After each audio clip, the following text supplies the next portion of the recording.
Thank you, and welcome to the regular meeting of the Morro Bay Public Works Advisory Board on Wednesday, May 20th, 2020, 5:30 p.m. This is being held via teleconference, and I hope everyone will be a little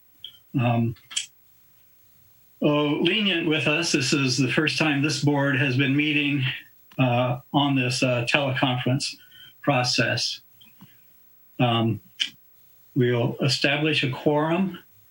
I see that Jan, John, Christian, Tori, and myself are all here. And it looks like Doug Rogers is not connected at this time. We'll let you know when he does. I would like to make, so we do have a quorum, and I'll call the meeting to order. We'll have a brief moment of silence.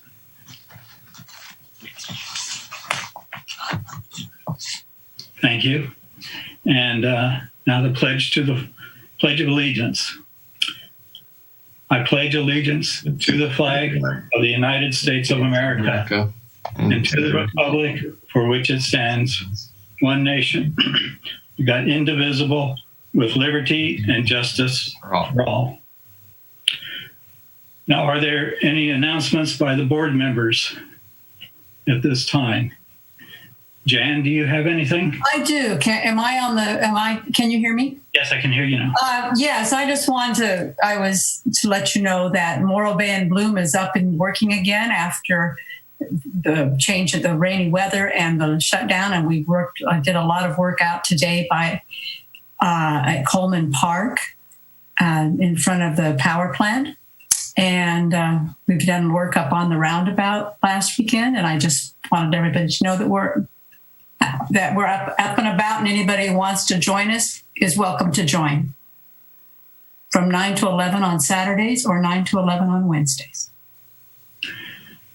Thank you. John, do you have anything at this time? Any announcements to make? Not at this time. Tori, do you have anything? Not at this time, thanks. And Chris, do you have anything? Not at this time. Right, thank you. I believe I hit everybody there. Let's see. So the first item on the agenda is public comment period.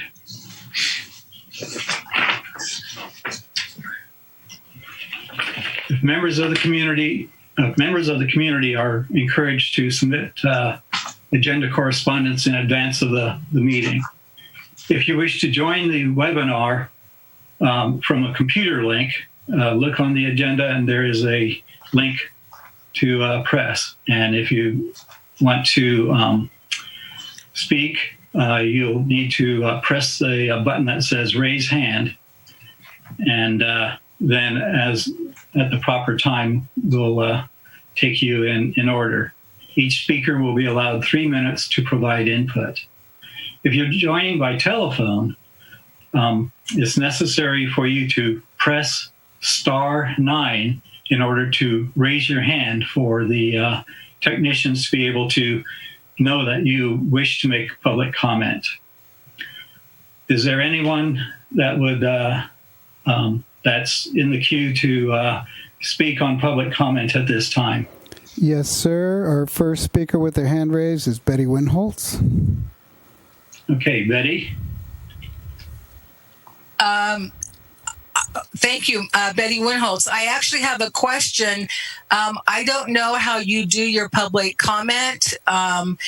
In terms of on CFAC yesterday, everyone had to make their comments at the very beginning. But at city council meetings, we make comments as we go through the items. And so I'm wondering if I need to make all my comments now, or do I do them per each item?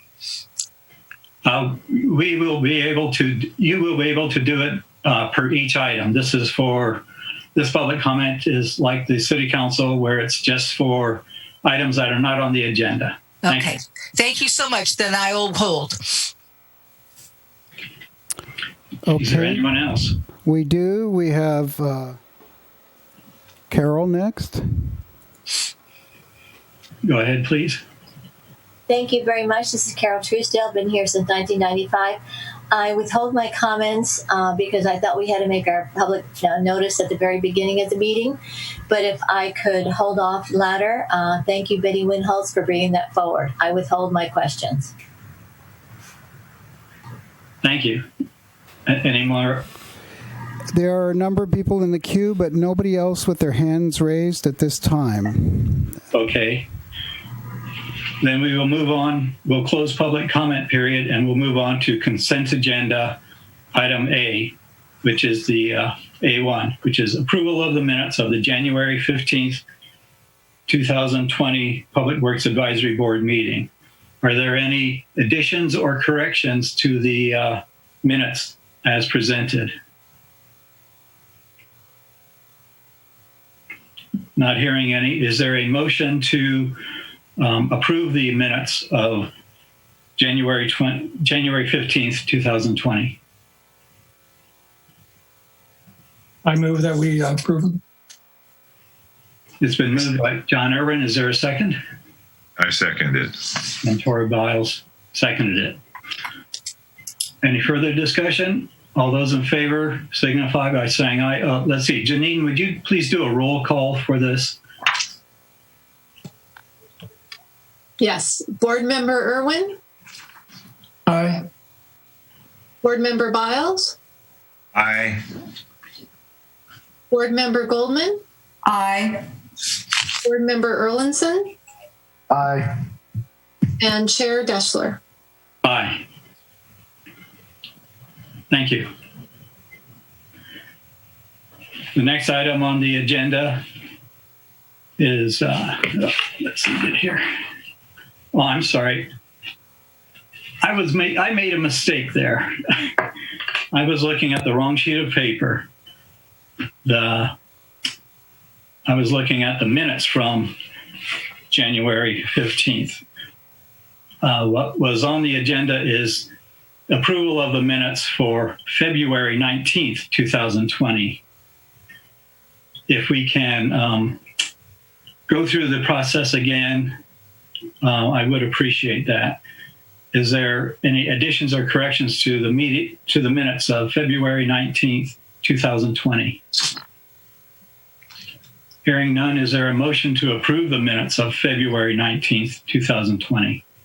I have a motion that we approve the minutes. I second it. Okay, it's been moved and seconded. Janine, would you go through the roll again, please? And if before we do the roll call vote, if you wanted to do public comment, if there is any, and then follow with the motion. Thank you. Is there any public comment? Please raise your hand. If you're on the computer, and if you're on the phone, please press *9.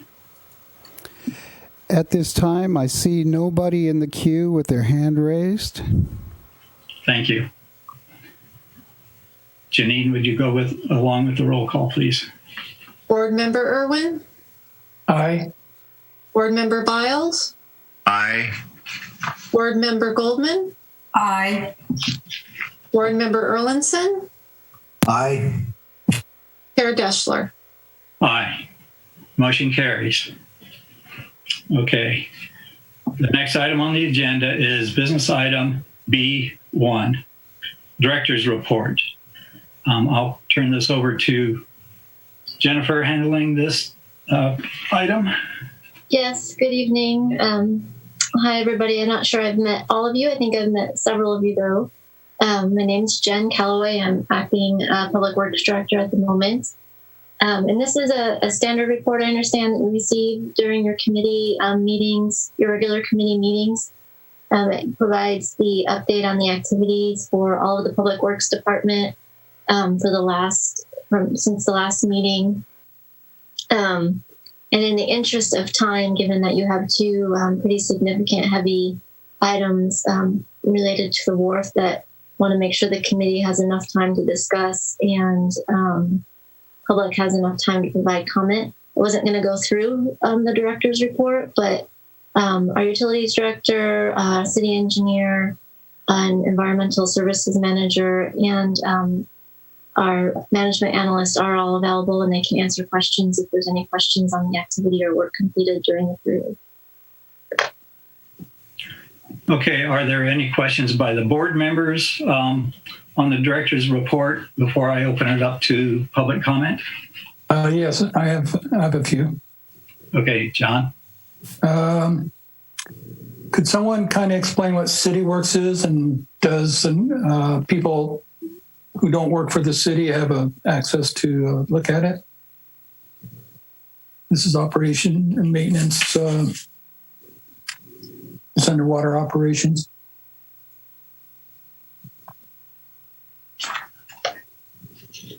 So I guess CityWorks is our work order system that's utilized internally.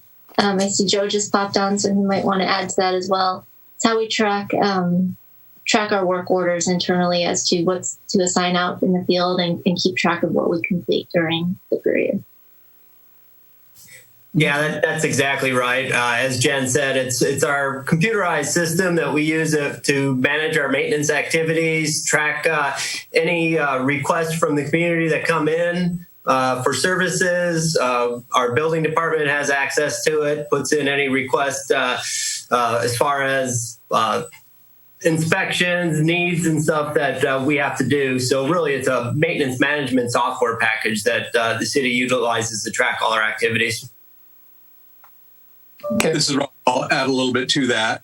The customer engagement side of for the citizens is accessible through the website or as a downloadable app from the Google Store and the Apple App Store, and it's city sourced. And you would search under My Morro Bay for that. That allows citizens to enter in service requests and to keep track of those requests that they've entered in. Okay. Okay, that sounds good. I had a question about when you drained those water tanks, did any issues appear when you emptied them?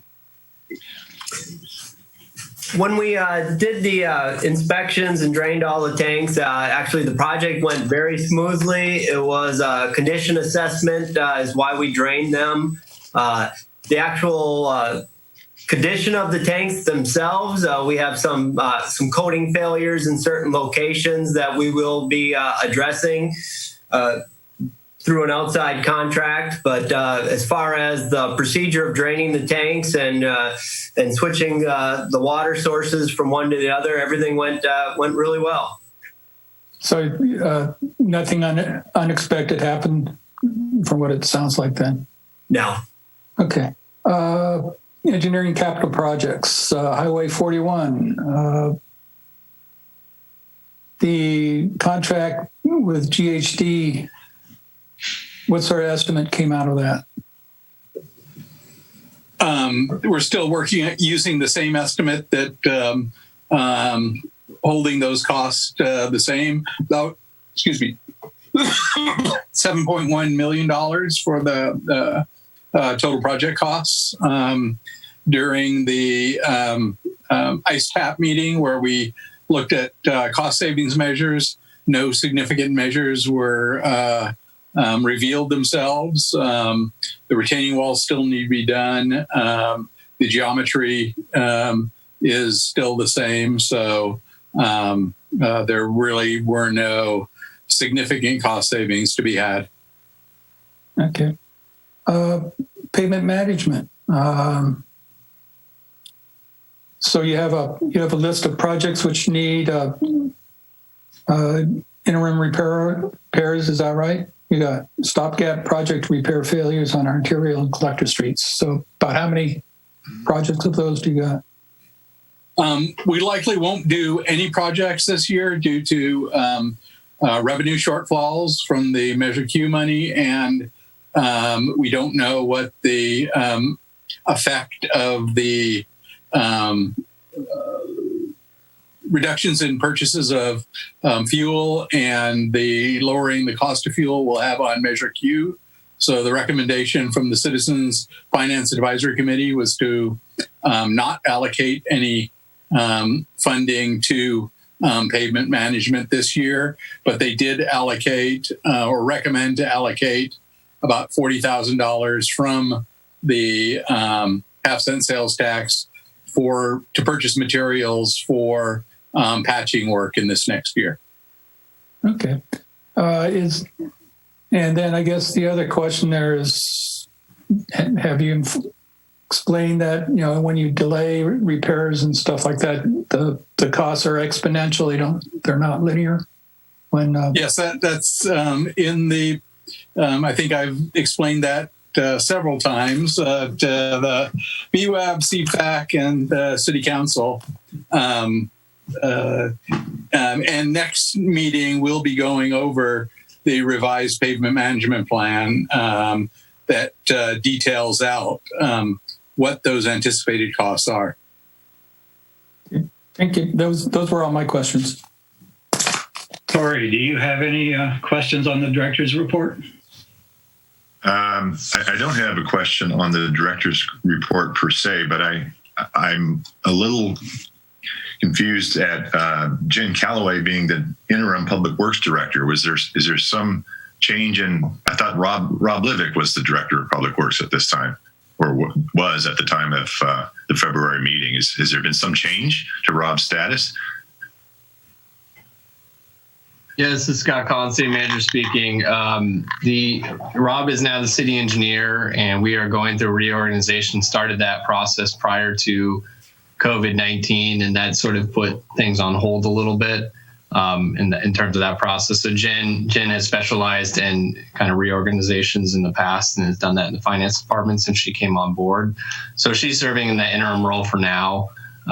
Because of COVID-19, we do have serious financial constraints on our budget. So we're trying to kind of work through all of that and figure out what's the best path forward, including looking at what the public works director position should be like in the future. Some cities have specific city engineer positions and then a public works director role. Sometimes the public works director is both that and the city engineer.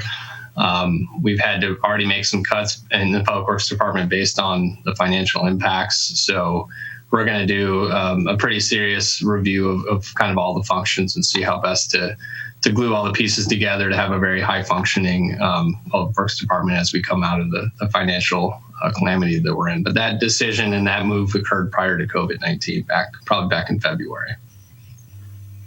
In February. Yeah. Okay. I have no further questions. Okay. Chris, do you have any questions on the director's report? No, I'm good for now. Thank you. Okay. And I also do not have any additional questions. So I have some, Rick. I'm sorry. Go ahead, Jan. Okay.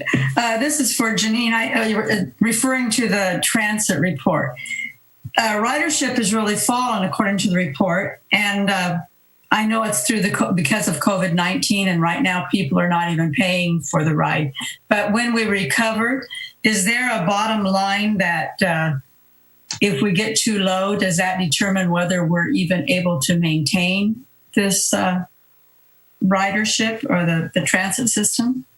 Is there a bottom line that when we get too far below, it's not feasible to maintain? Is what I'm asking. So at present, we haven't had the need to cut back on any of the services. We have implemented some other measures, like you mentioned, with no fares being collected. We've limited the number of seating available in the vehicle at one time for maintaining social distancing per CDC guidelines. And as far as funding goes, the CARES Act that was passed by the federal government has a component of it for transportation and transit agencies that we will be able to recoup. They are being very flexible with it. So 100% of our operating expenditures, we will be able to seek funding for. So with that, we would not have to look, at least in this fiscal year, not look at any new cuts to service. But that is also dependent on the state funding source that we get. The Transportation Development Act funds that are generated through sales tax and gas tax. So obviously, with the shutdown of everything, people are not out in their cars as much. People are not out spending as much, and so we're not seeing those sales tax numbers. So it is likely there will be a decrease to the amount of future LTF funds and STA funds that we will receive from the state for operations. And that may have an impact on what levels of service we may be able to provide starting with the next fiscal year.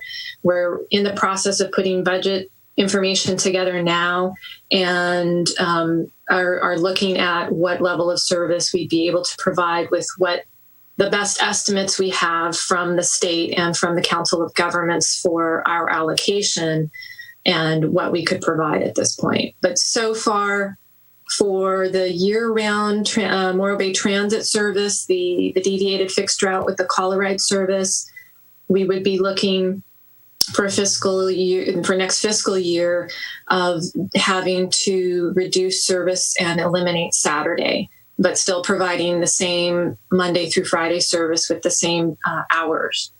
And then obviously the trolley service, the seasonal service, is kind of a different type of service, a different type of users. And with the tourists right now not coming to the area because of the shutdown, we are not going to be starting our service since campgrounds are closed, businesses are closed, that sort of thing.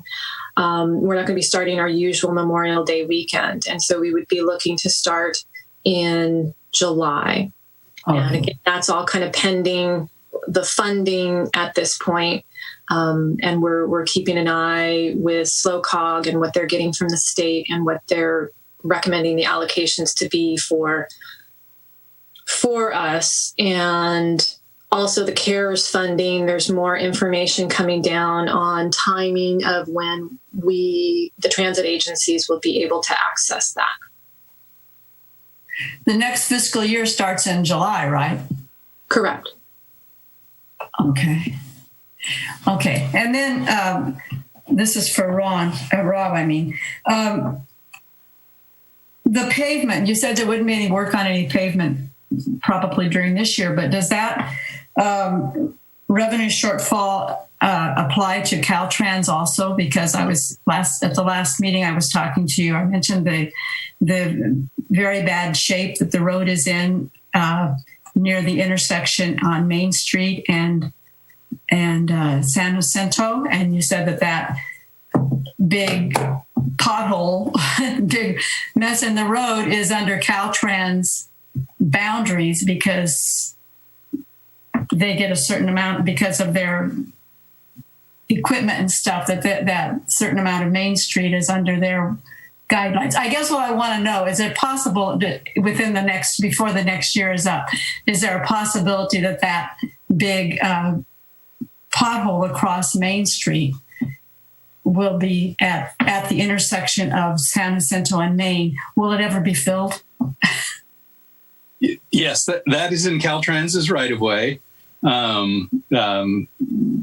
Not because of the equipment, but because that's the way their need for the width of Highway 1 takes into those intersections.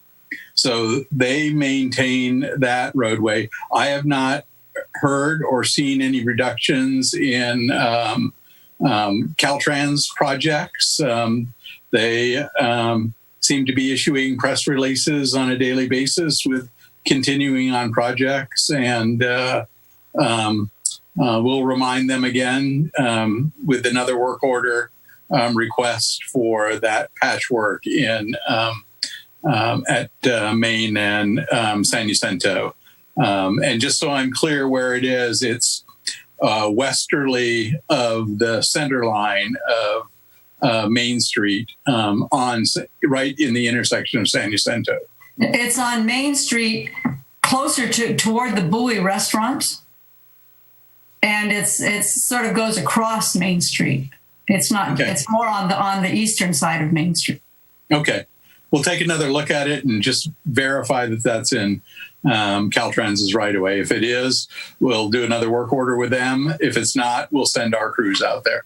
Okay, thanks, Rob. That's all I have. And I had one question for Scott Collins based on how he answered Tori. Is there a schedule for a tentative or a preliminary schedule for completing the Public Works reorganization? Good question, John. I think we were looking at 6 months when we initially began the process back in February. I imagine based on all our lives being disrupted and work plans kind of thrown asunder by COVID, that we may add a couple months to that. But we're going to start working on that pretty soon. And I know Jen has been collaborating with the entire Public Works team to sort of get a handle on things. So we hope we can still maintain that 6 month timeline, but it may extend out a little bit further. Thank you. Okay, if there's no other questions on the director's report by board members, then we'll open this up to public comment on the director's report. If there is anybody in the queue that Yes, wants to question on the or have their make a public comment, please raise your hand, and if you're on telephone, then it would be a *9. Yes, sir. We have the first speaker, Betty Winholtz. Thank you. Go ahead, Betty. Yes, on page 15, it talks about the North Point money and that there's no money in there to do anything. A year ago, there was money in there talked about for some additional lighting. And not that I'm a proponent of that lighting, but my question is really what happened to that money? It seemed like there was around $25,000 there. And there really hasn't been any improvements out there. So I'm wondering where the money is. Are there any other comments on the report that you want to make at this time? That's my only comment. Thanks. Thank you. At the end, the appropriate department people will give feedback if it's available. The next person in the queue? There are several people in the queue, nobody with their hands raised. Okay. Would someone like to, on staff, like to answer Betty's question? Sure, I'll give it a shot, and I'll rely on Jen to fill in any of the blanks. The North Point Assessment District for years has been accounted for in combination with the Storm Drain Assessment District number 1. And during this last couple budget years, we've been trying to apportion the funds to each of those specific districts. And it appears that the funding for North Point was completely exhausted with the reconstruction of the stairway and some other minor improvements there at North Point. And the only funding that remains in that pot is the Storm Drain Assessment District number 1. Finances this year has separated those two assessment districts each into their own funds so that we have a better way to account for those fund balances. Thank you, Rob. That will be the end of public comment on the director's report. We'll move on to item B2, which is review of potential change orders for the water reclamation facility. And there's going to be a presentation by Erica Saris and Rob Livick. Those are the two listed on the report. I would like to comment that I know people like to do PowerPoints, but it would be really nice if we got an actual detailed report prior to the meeting rather than just a copy of slides that we'll be providing input in the future. I'm not that big on being able to interpret all of PowerPoint presentations in advance of a meeting in order to put everything together. In the old days, we used to have good detailed reports in our agenda pack. So anyway, at this time, I'll turn it over to either Eric or Rob, who is ever going to make the presentation. I believe Eric Caceres will be presenting that item. Great. Thank you, Rob. Members of the Public Advisory Board, my name is Eric Caceres, the Program Manager for the Water Reclamation Facility Project. Thank you guys for having me here this evening to present on item B2. I'm going to go run through a short presentation that elaborates on some of the information that was in the staff report on a number of change orders that we are considering for the water reclamation facility portion of the project. Let me go ahead and share my screen here so I can pull up the PowerPoint.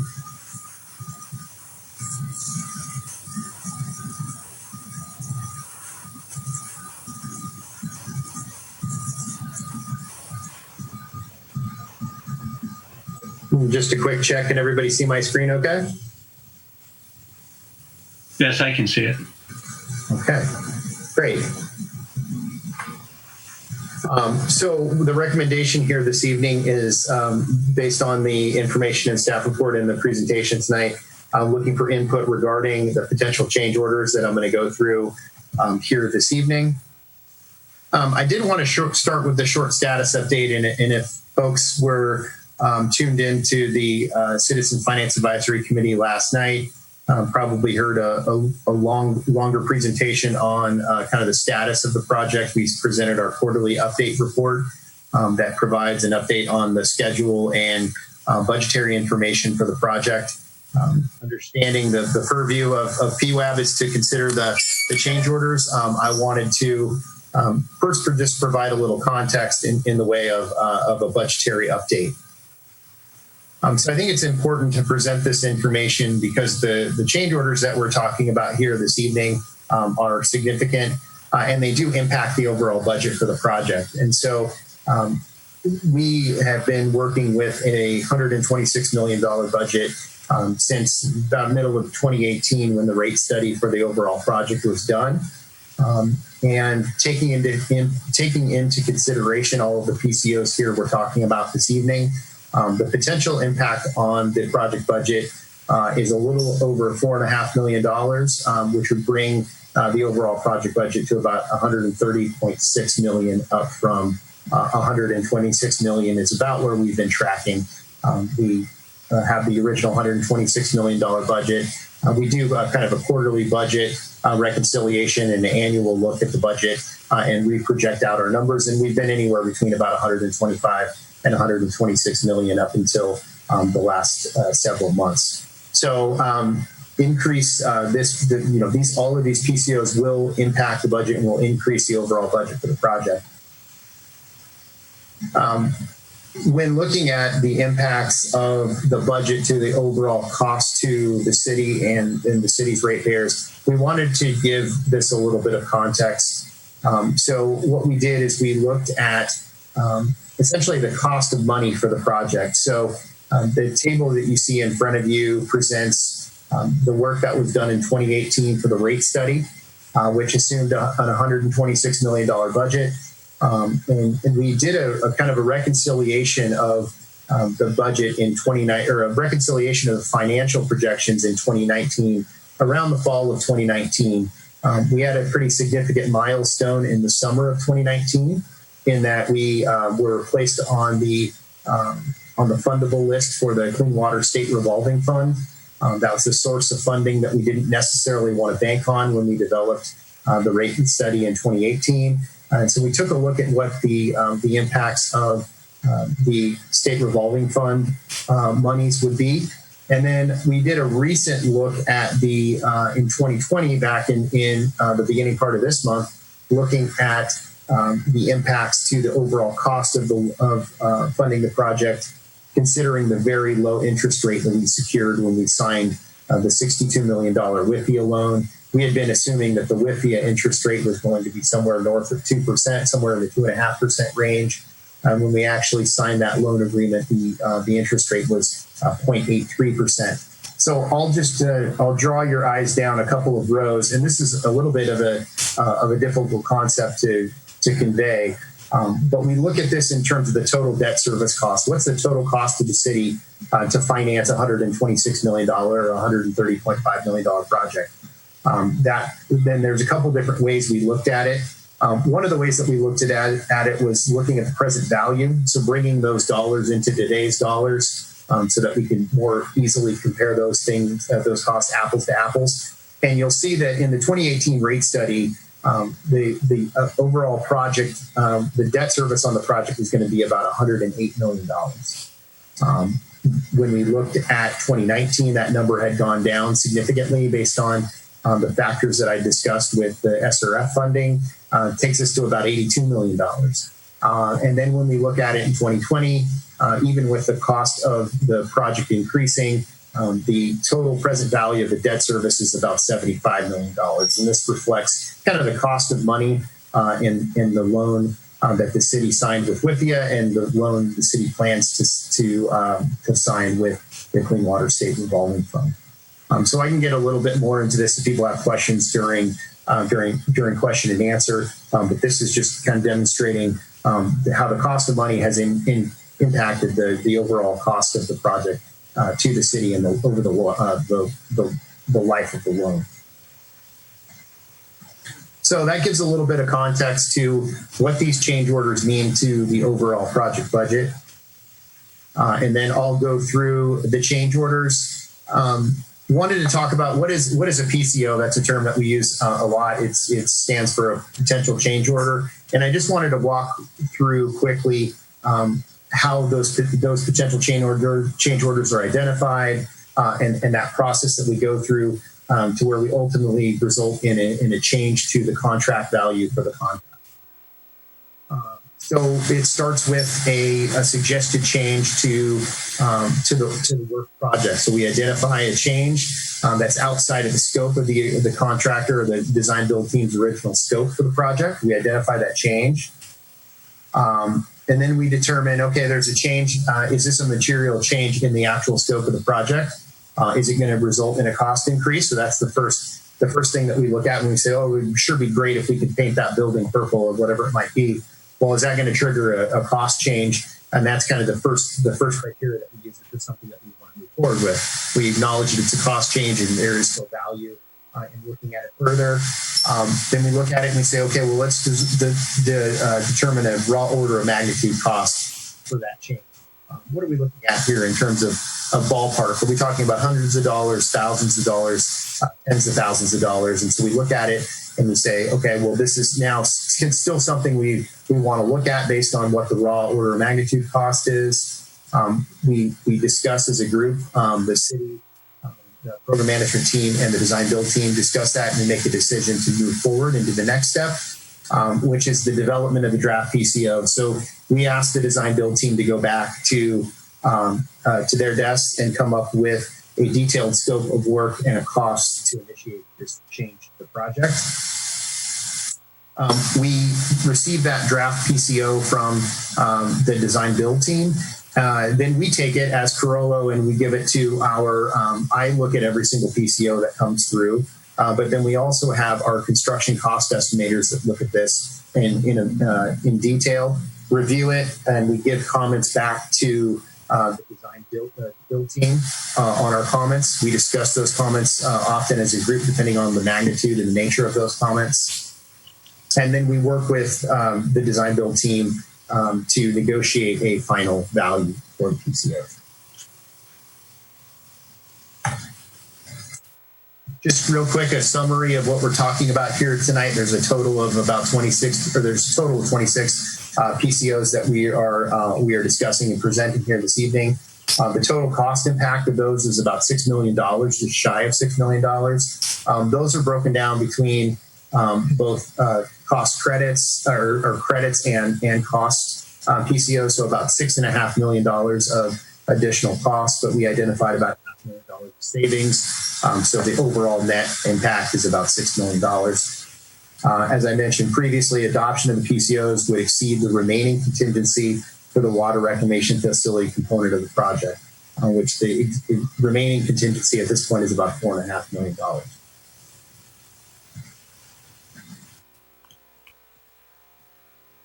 So it's a little bit of a nuance in the way that we presented the costs specifically in the quarterly report and presented them to CFAC, and wanted to talk a little bit about those here.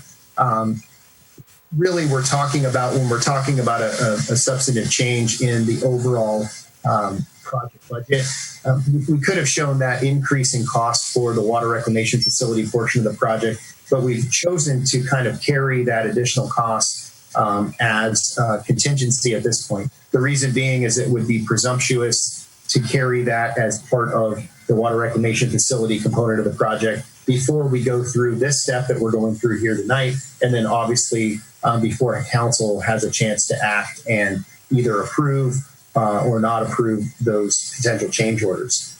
So this table here presents kind of where we started. We started with an initial contract value for the design build team of about $67 million. That had a 10% contingency on the construction component, which is about $6.2 million. If you guys remember, we had amendment number 1 that we dealt with last year and executed. It was about $1.6 million in changes to the project. That increased the guaranteed maximum price to about $69 million. That brought our contingency down to about 4.6. We recently had an amendment number 2 that we executed, which was a relatively small change that we needed to make based on some requirements we have for the funding of the project. So that's about a $64,000 change. That did not go to council because of the magnitude of that cost change.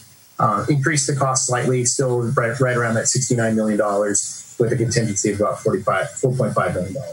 So what we're dealing with here tonight is about a $6 million change. If you're looking at this amendment number 3, is what we're discussing. It would take the guaranteed maximum price to about $75 million, which would take our contingency down.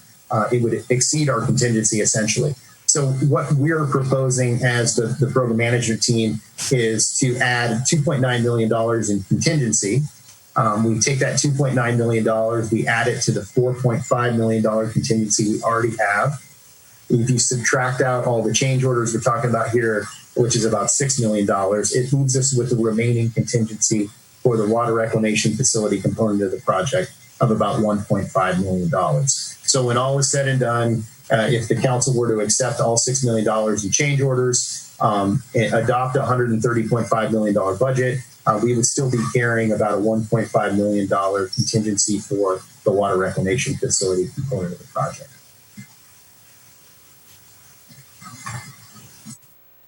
This is a busy slide here, and it doesn't have the names of the PCOs. The staff report has a table that identifies the costs for each of the PCOs that we are considering. You can see it's dominated by a couple of large PCOs. And maybe a better way of looking at this and how we looked at it when we considered amendment number 1, because we're bringing these to the advisory bodies and to the city council in groups, is really to look at them in terms of these different categories. So what's the main driver or the main need? Why are we changing the project? Why are we requiring a change to the project and more specifically the project budget? And as you can see, there's about a half dozen different categories that we're looking at with the what we're calling the biological opinion. I can get into some of that here in a second. Is about half of the cost or a little over half the cost of the total that we are considering. But then a number of other categories that we are lumping these different PCOs in. What I want to do now is I want to go over some of the larger PCOs. I'm willing to answer questions after we go through the remainder of the presentation on any of the PCOs, any questions that you have. But we want to focus the presentation here on some of the larger PCOs as we have done in the past. So we'll start with the first category, which is the biological opinion.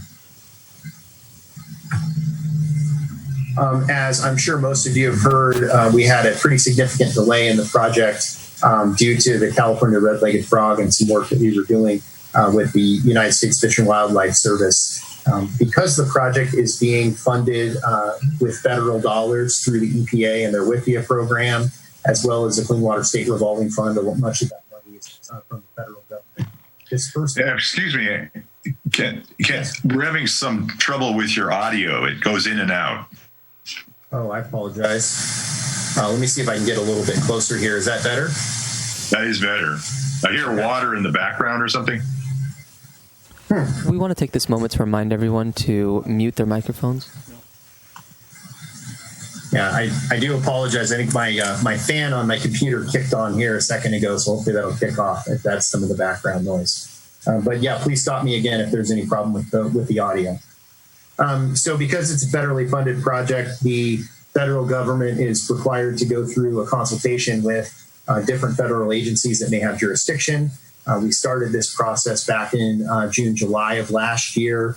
And unfortunately, in October, we were notified by the Fish and Wildlife that they did not agree with the recommendations that had been put forward in our environmental document. And we had to go through this lengthy process with Fish and Wildlife, which delayed our ability to issue a notice to proceed for the project.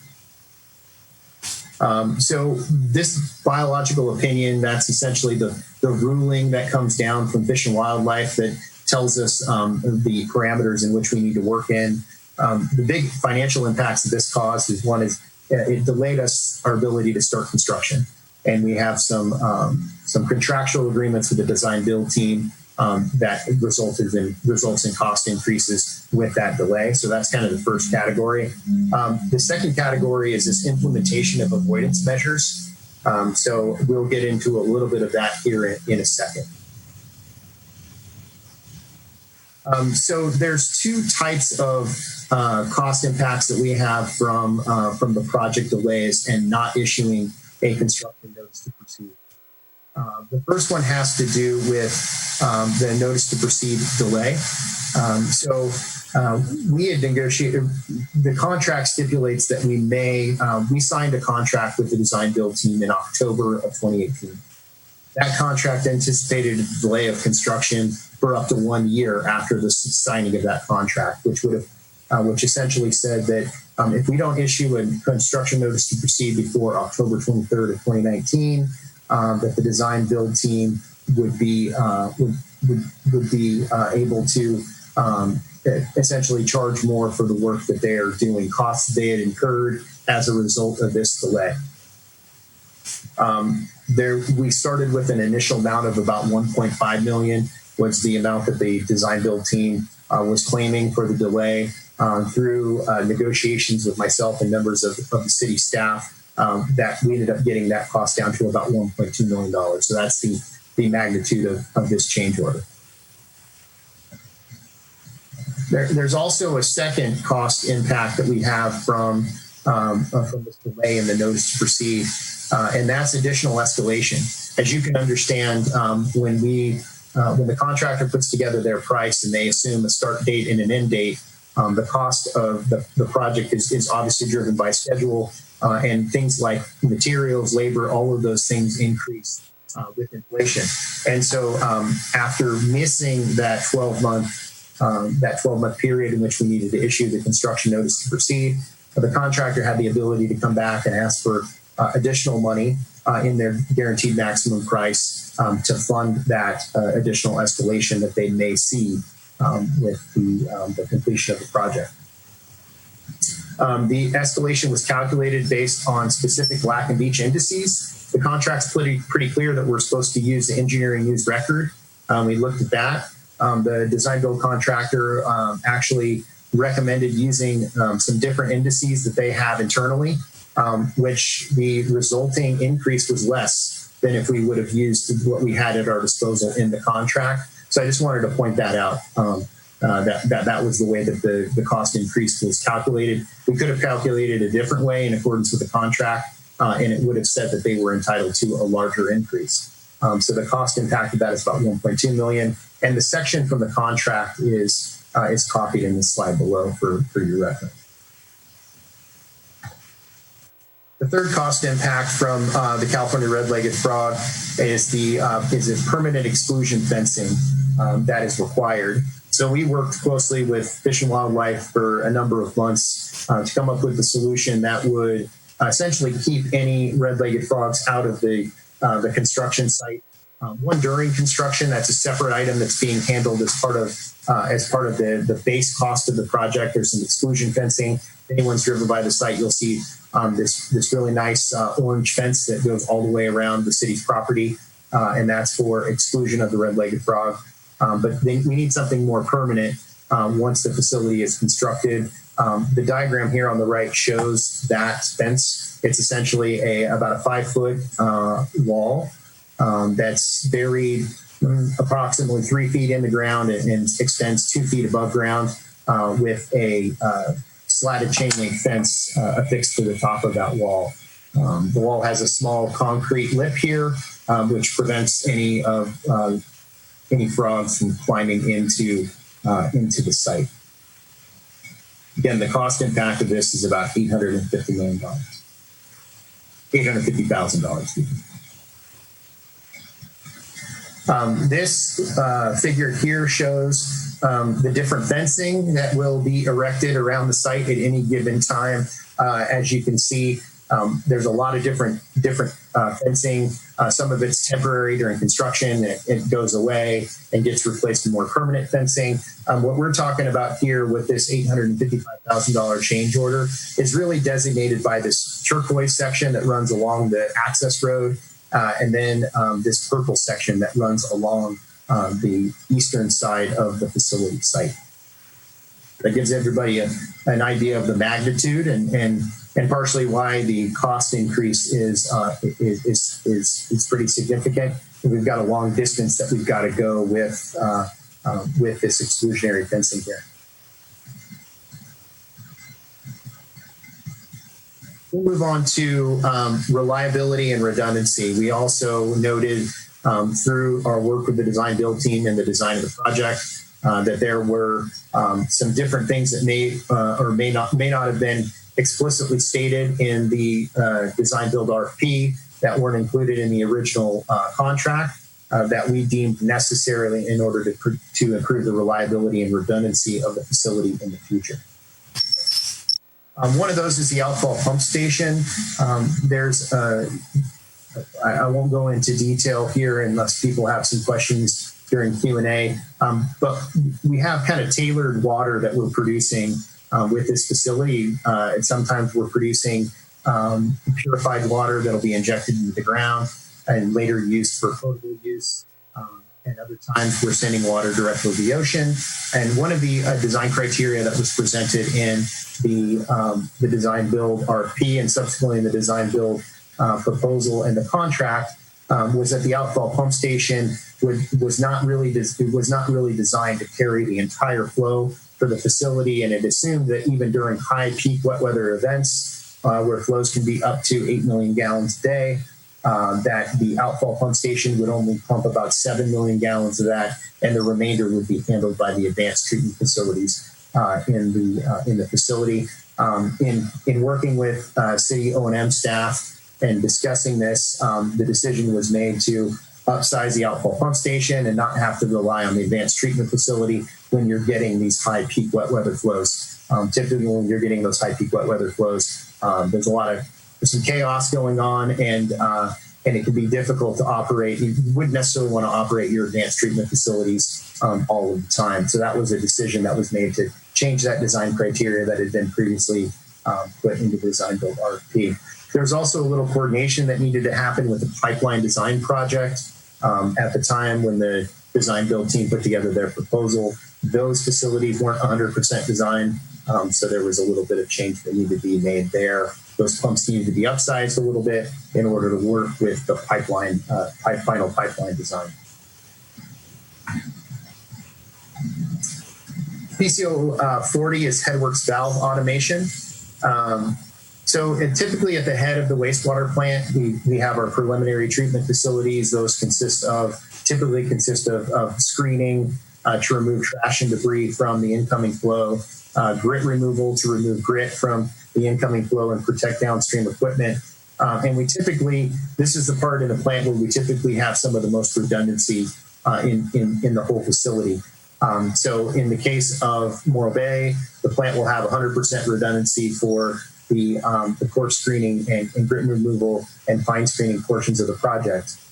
So one of the things that was added that wasn't specifically included in the design build team's scope of work initially was automation of this system, where valves are automated that will allow one of these trains consisting of these different units here and these different units here. You can switch those on and off remotely without needing to be on site.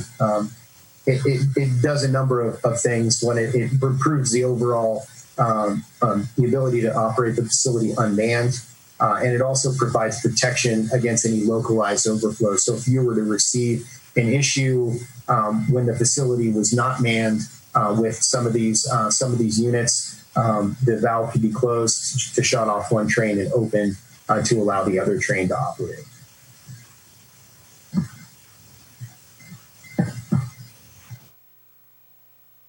We'll talk a little bit about improved operations. Another category for some of these PCOs. PCO 67, BNR System Modifications.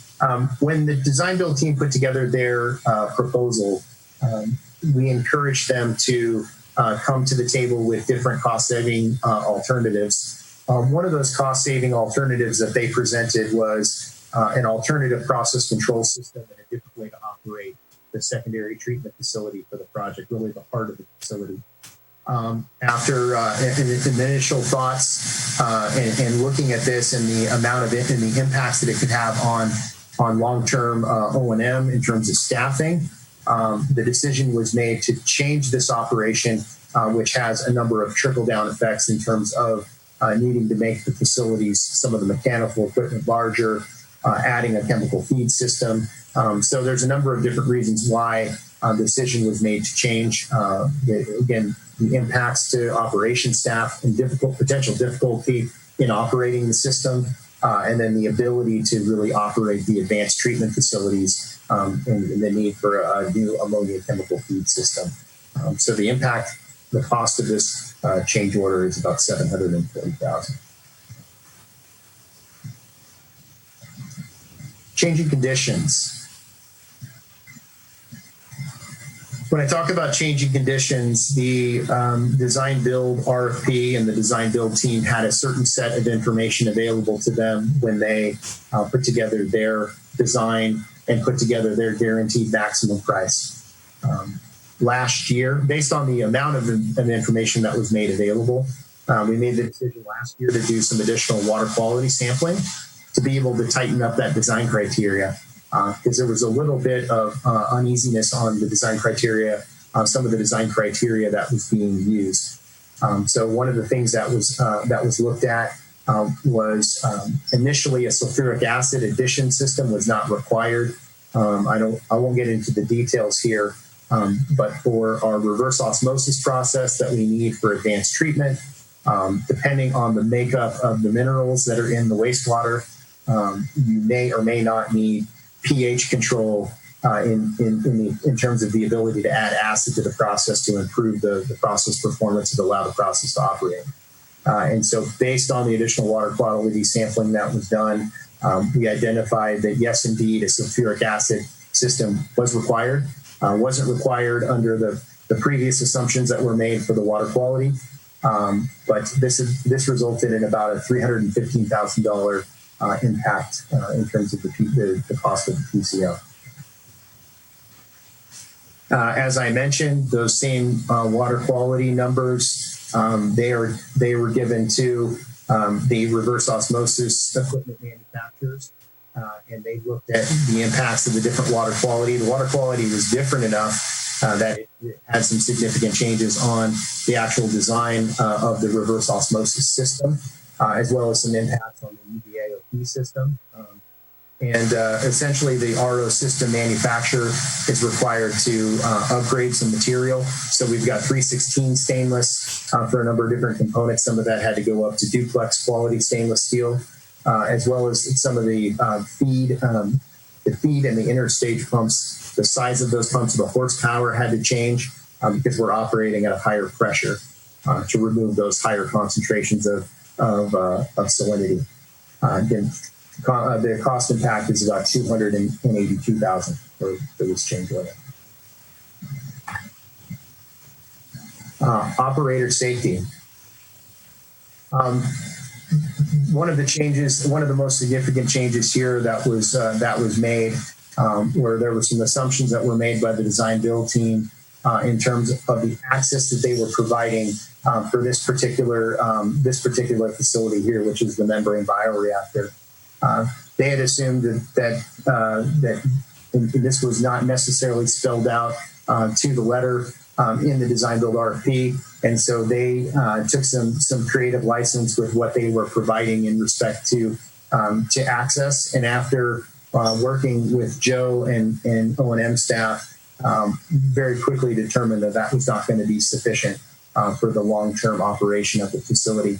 So we did the best that we could to try to bring down the cost of some of these improvements with the removal of some of the crane structure that would be there all of the time. But we did add a number of catwalks, stairways, and those kinds of, and handrail, again, to improve operator access to this equipment and also to improve operator and maintenance staff safety.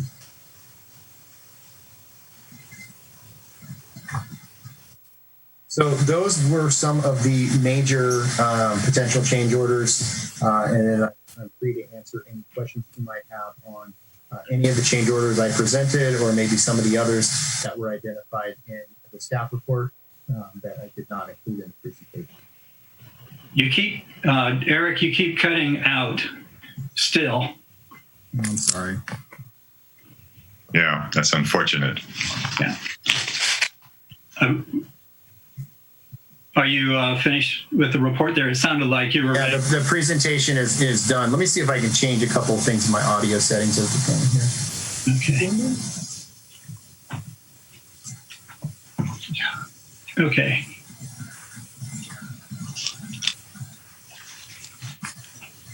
Anyway, if we're ready to proceed, what we'll do is we'll take questions from the board members. And after the board members have asked their questions of staff, Eric and staff, then we will open it up to public comment. And then after public comment, then we'll come back to the board for any additional discussion. So at this time, what I'll do is I'll, Chris, are you interested in leading this off with questions? There's a couple quick questions. I'm sure everything else will be covered. So tell me exactly what in the Cliffs Notes version, where exactly is the project today? So the project, as far as hard construction is concerned. Yeah, so we issued a construction notice to proceed in March 20th of this year for the water reclamation facility site. So there's the three project components: the water reclamation facility itself, the conveyance facilities, the pump stations and pipelines, and then the recycled water facilities and the injection wells. So we started construction on March 20th on the water reclamation facility site at South Bay. In terms of the pipelines and pump station, we are finalizing the design and plan to put that package on the street for bidding in the next by the end of June, and so that project will go into construction in late summer. Okay, so we're seeing 3 amendments and potential change orders, and but my opinion, cost overruns before we broke ground. Is that correct? That's correct. Okay, I'll hold further comments for now. Thank you. Okay, John, would you like to go next? Yes, I would. I had a series of questions. Let's see if I can keep them organized.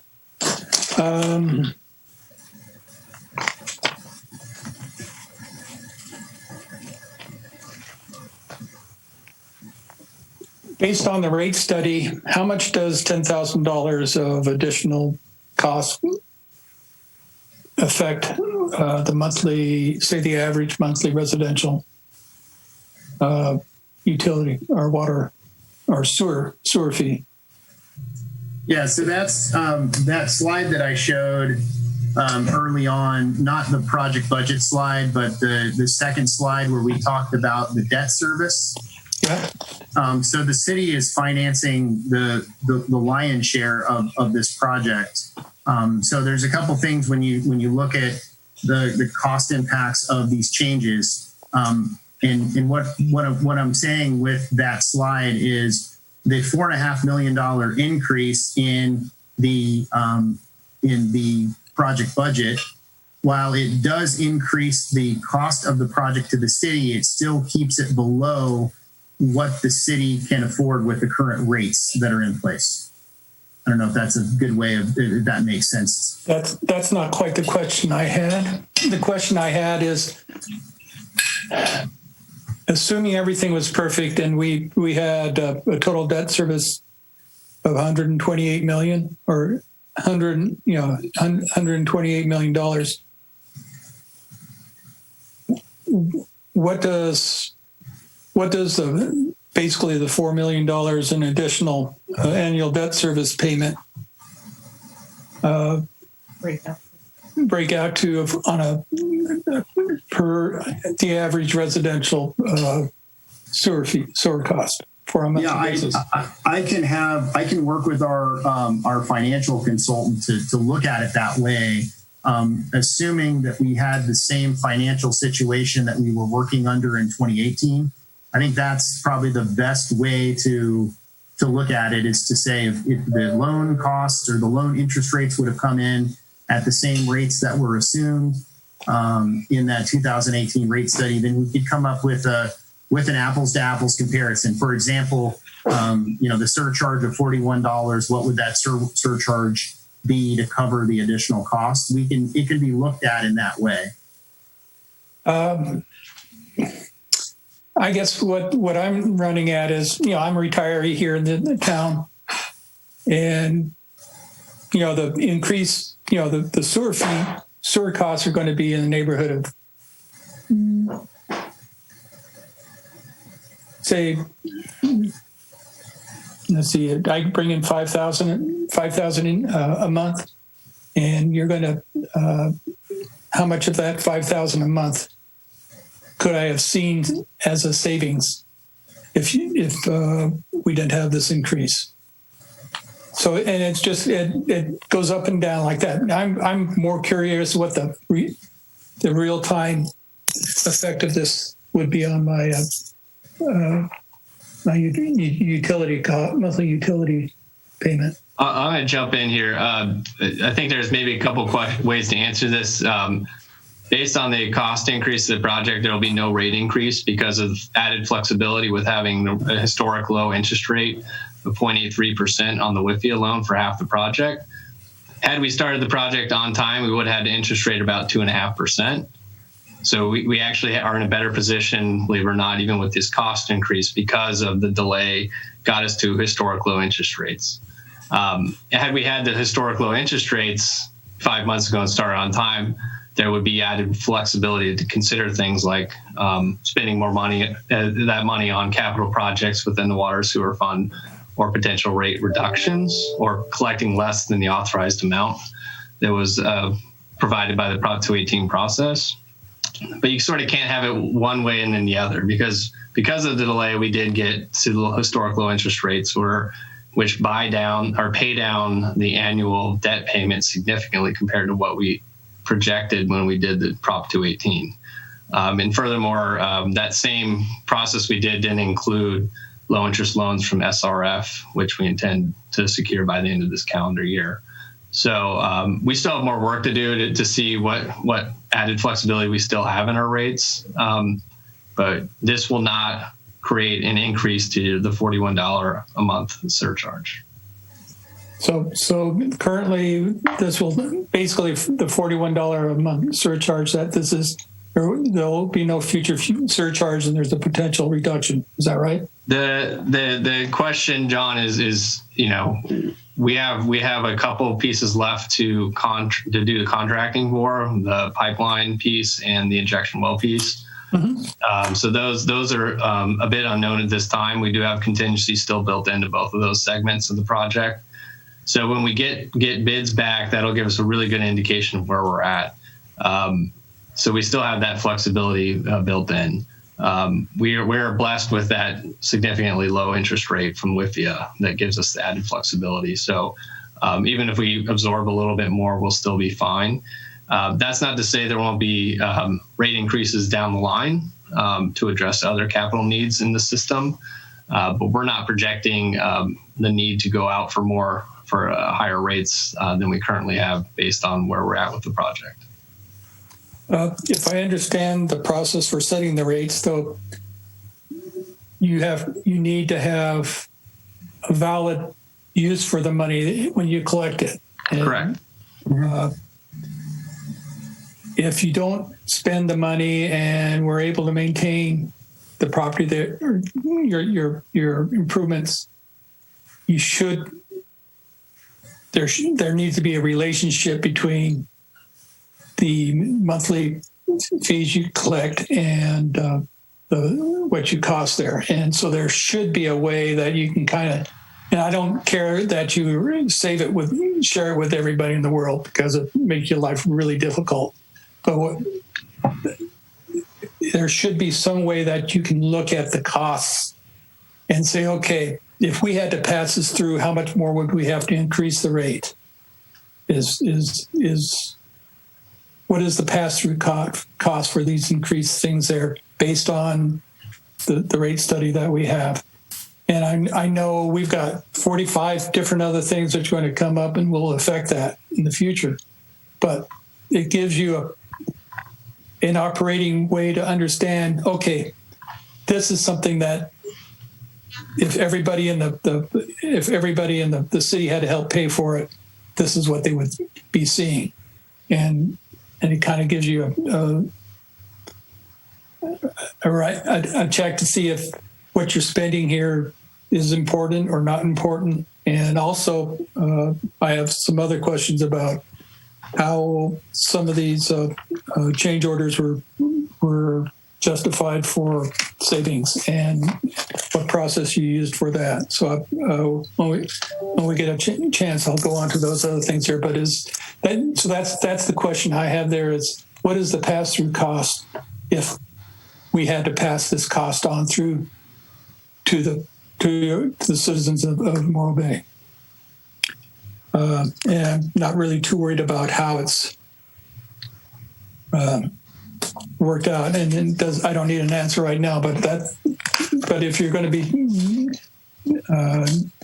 handling this thing in a way which is a little bit more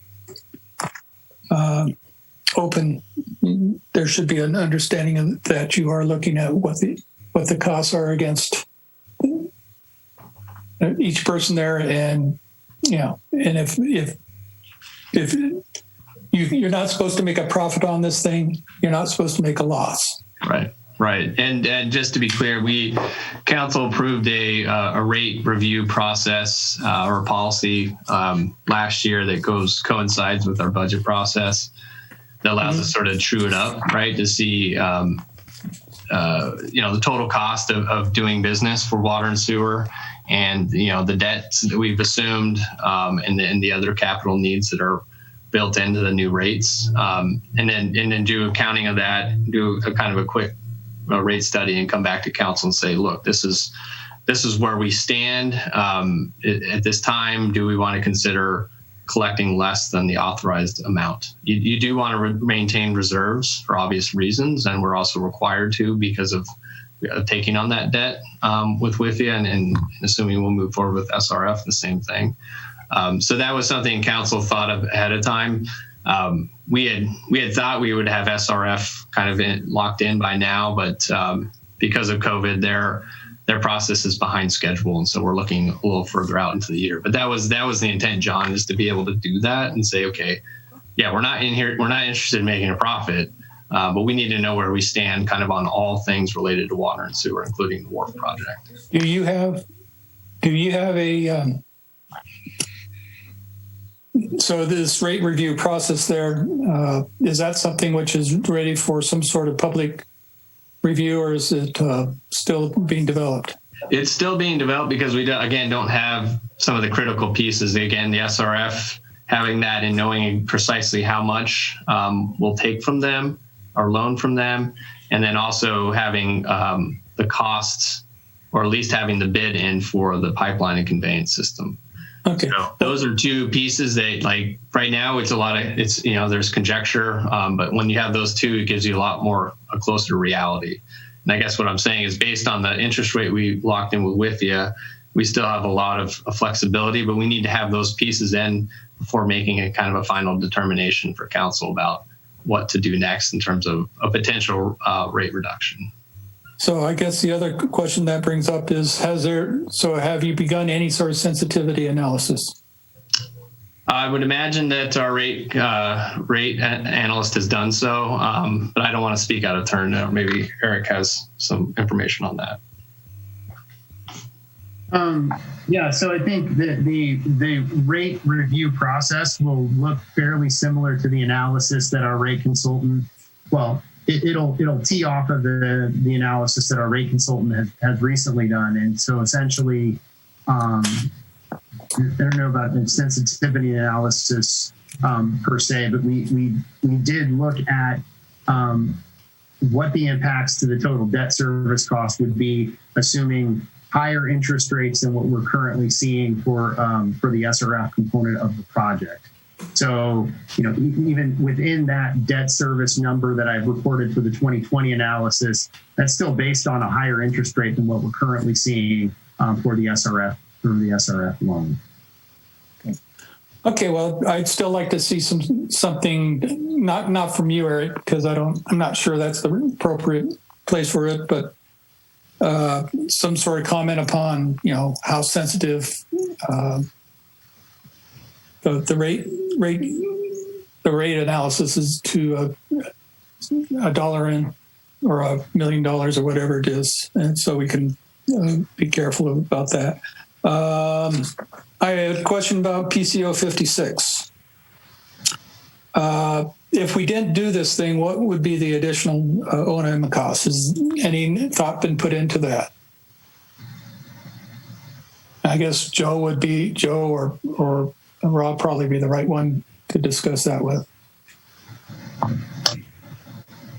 1 second, I'm just pulling up PCO 56. My information. On 56, that's really not an O&M one. That was more of a design one based on water quality. So it really affects capital equipment.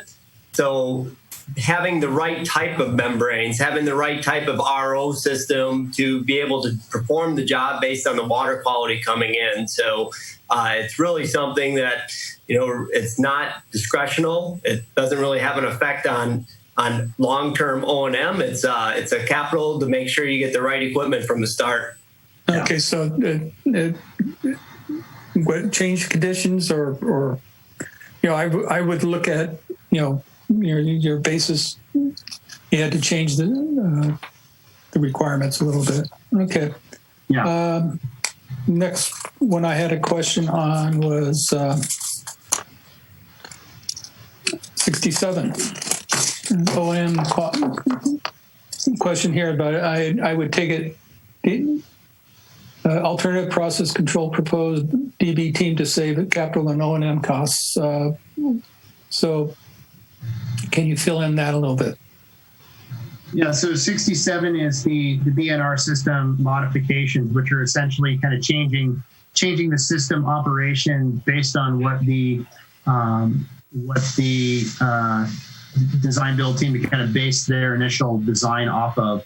And I think that there are some, I think if you look at the system as the design build team proposed it, there's the opportunity there for that system to have O&M cost savings in the form of energy consumption. That was one of the claims that was made and one of the reasons why the system was initially proposed that way.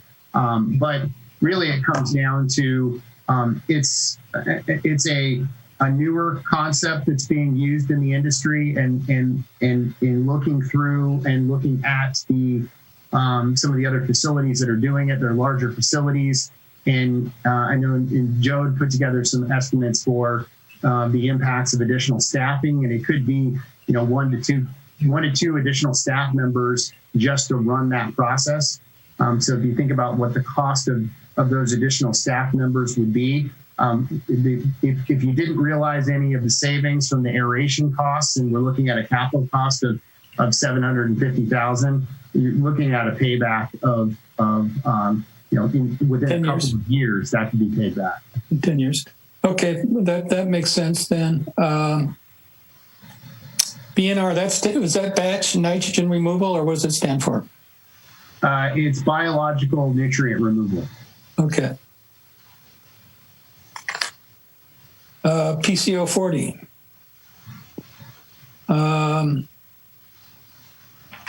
Has there been a labor saving estimate for PCO 40 since you wouldn't have to come out and adjust things? Actually, on PCO 40, if something like that in the Headworks would happen after hours, all it really does is it saves you the amount of time of an overflow of something potentially, overflowing our containment areas. It's really a safety and a backup type advanced kind of automation. But really, anytime that you'd have a call out or a switch over of a Headworks type facility, we still would respond out to the plant to make sure everything's operating correctly. It's more of a safeguard. So we're talking an increase of $250,000 or $250,000. What do you need to balance that cost? What would it be, fines and that we're looking to avoid? Absolutely. Yeah, it definitely could be fines. It could be damage to other equipment in that area. There would be additional, labor costs to clean up any spills that would happen in that area. But really, it's just a safeguard to be able to contain all the raw sewage. Again, this is the raw sewage before any treatment's done. So that equipment receives the harshest, it was operating in the harshest environment, and it's definitely, the automation is well warranted in that area. What would a overflow tank just to take, if you had a spill there, what would it cost to build an overflow tank to hold that? When it does overflow, it's designed to actually go into a containment pond up on the top that we can recirculate back into the area. So it is designed that way. That's kind of your last safety factor in it, because valves and floor drains and stuff do plug up. And then once it does go into that storage pond, we actually have to get in there and clean that storage pond out too when it's raw sludge. Raw sewage, you'll have the toilet paper and stuff in there, so it's additional labor at that point. But we do actually have that as a backup to the backup system. So it's I guess. So what you're saying is lifetime of this facility to be 40 years. So we're looking at what was that? 40 years into about $6,000 a year does it pencil out for a reasonable savings? When we look at it with raw sewage and the containment of it, really that you almost don't look at it as a dollar per year. That's just that type of safeguard is just well planning, making sure that we contain all the raw sewage at any cost, or not any cost, but it's a reasonable cost to contain that to avoid a sewage spill. Okay.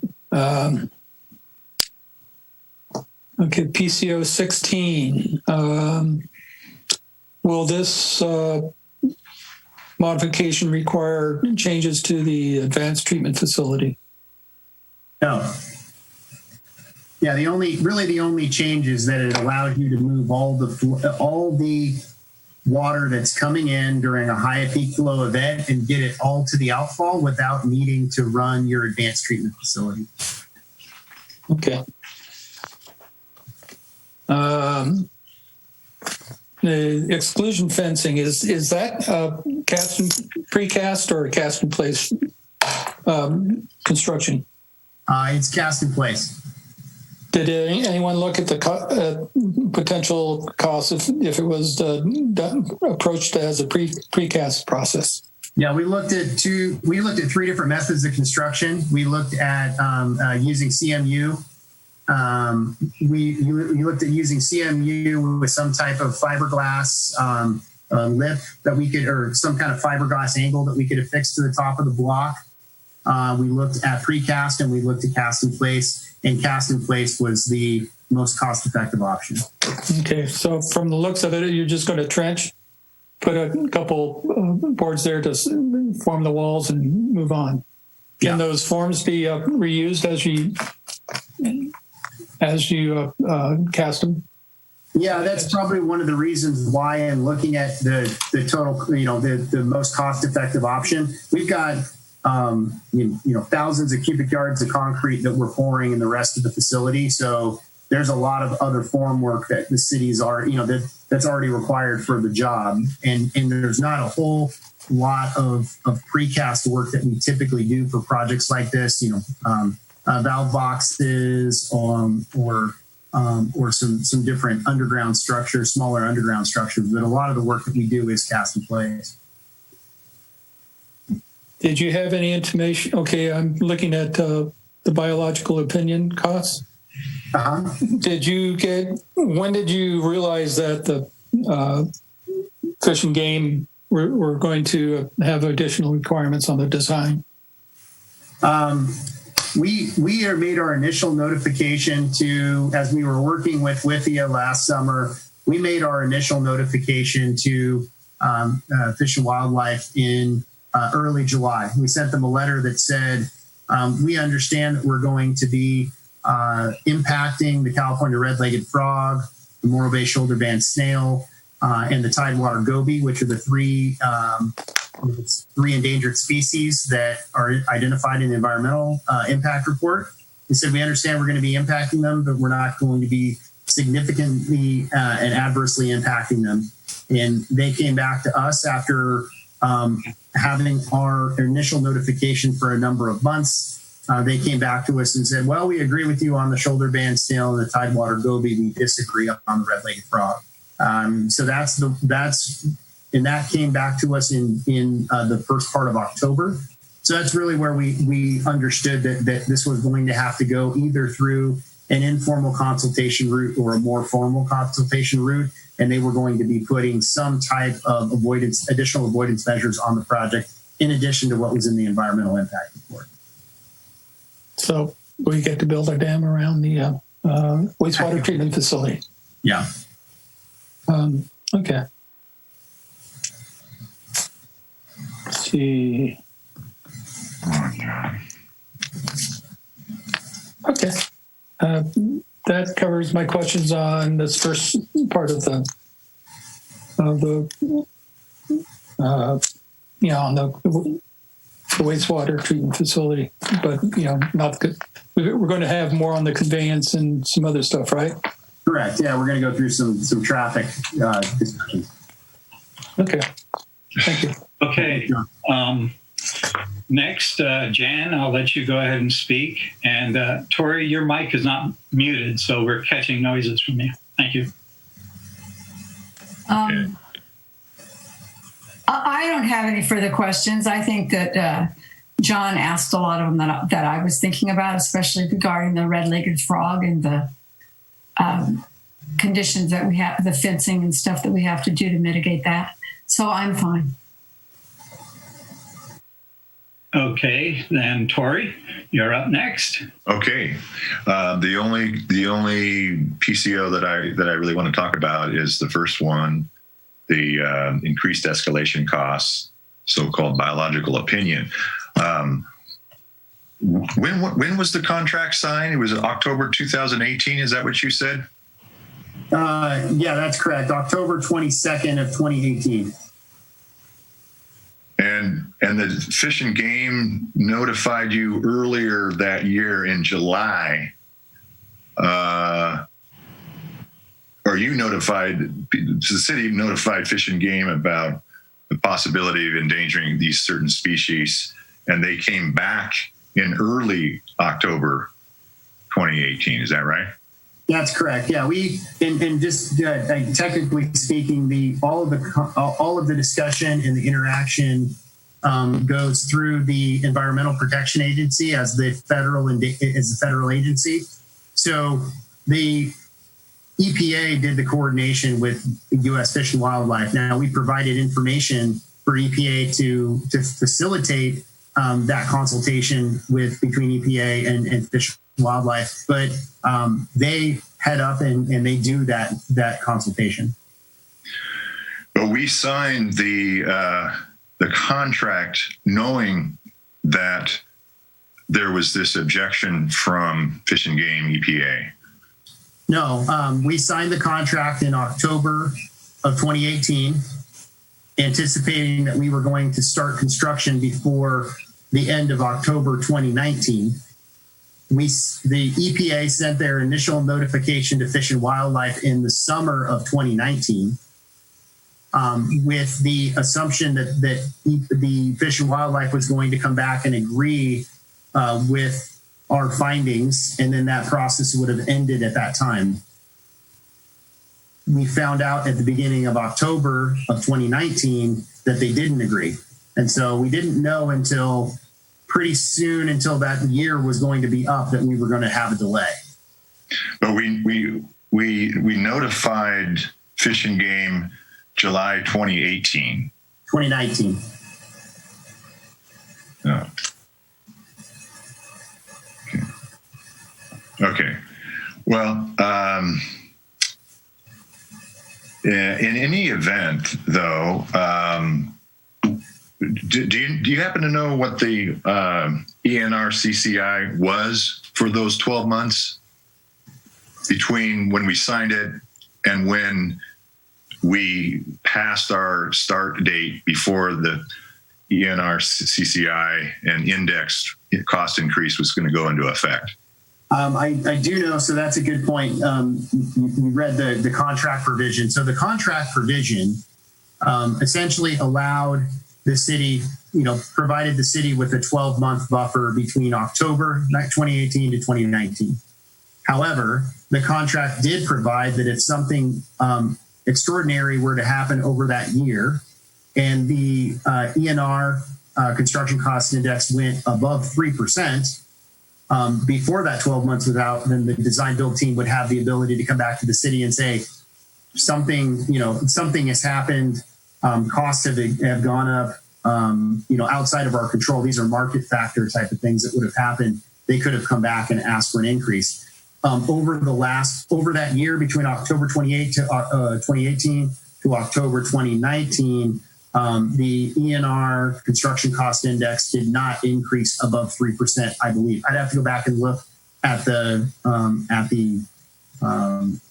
actual indice numbers, but I don't believe it did not go over 3% before that 12 months was out. So the design build team did not have the ability to come back to us within that 12 months and say, hey, listen, escalation has gone crazy for whatever reason, and we're looking for more money. It was simply because of that 12 months was missed and then went into the first part of 2020.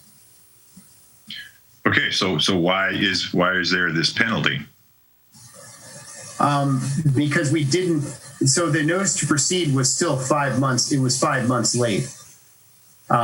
We did not give them a notice to proceed until March 20th. They should have received it October 23rd. And so that delta is what's triggered the additional escalation costs.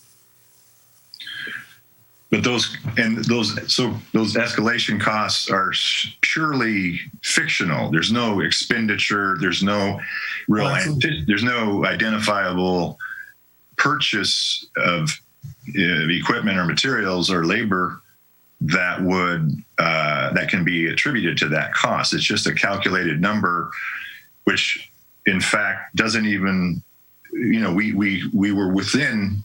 According to the ENR CCI, the ENR CCI never exceeded 3%. So why this clause shouldn't even go into effect? I don't get why this clause went into effect. Well, it's 12 months or 3%. So it didn't exceed 12. It didn't exceed 3%, but we exceeded 12 months, and we actually went into like 17 months. So that's the way that the contract reads. And you bring up a very good point, which is, this is all conjecture in terms of what the market's going to do long term in terms of the cost of labor and materials.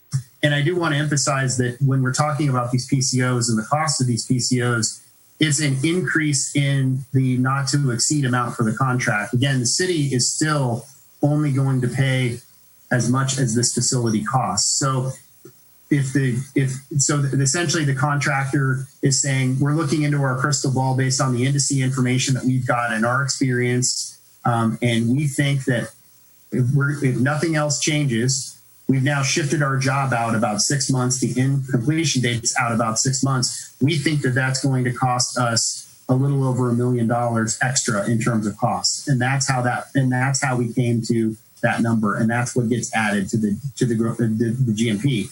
Now, if Escalation doesn't perform and it is lower than what they anticipate, then the city won't pay that cost. That $1 million may never be realized. But if something happens with the Escalation and it goes up more, the contractor can't ask for more money. Okay, so and we will, or you will, as the project manager, audit those expenditures as they happen. Is there a procedure and a method and a practice of auditing actual expenditures, cost expenditure? Yeah, that's correct. So we get a monthly payment application from the design build team. Up until March, that payment application was mostly for professional services. So they had hours for the completion of the design and those types of things. Now their invoices look quite a bit different now that we're in construction.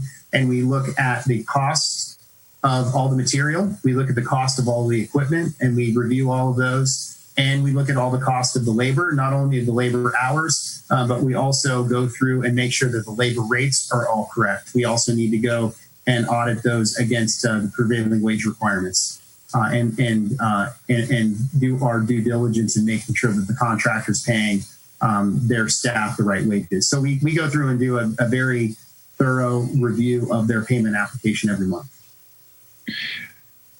Is that somehow reported to the city?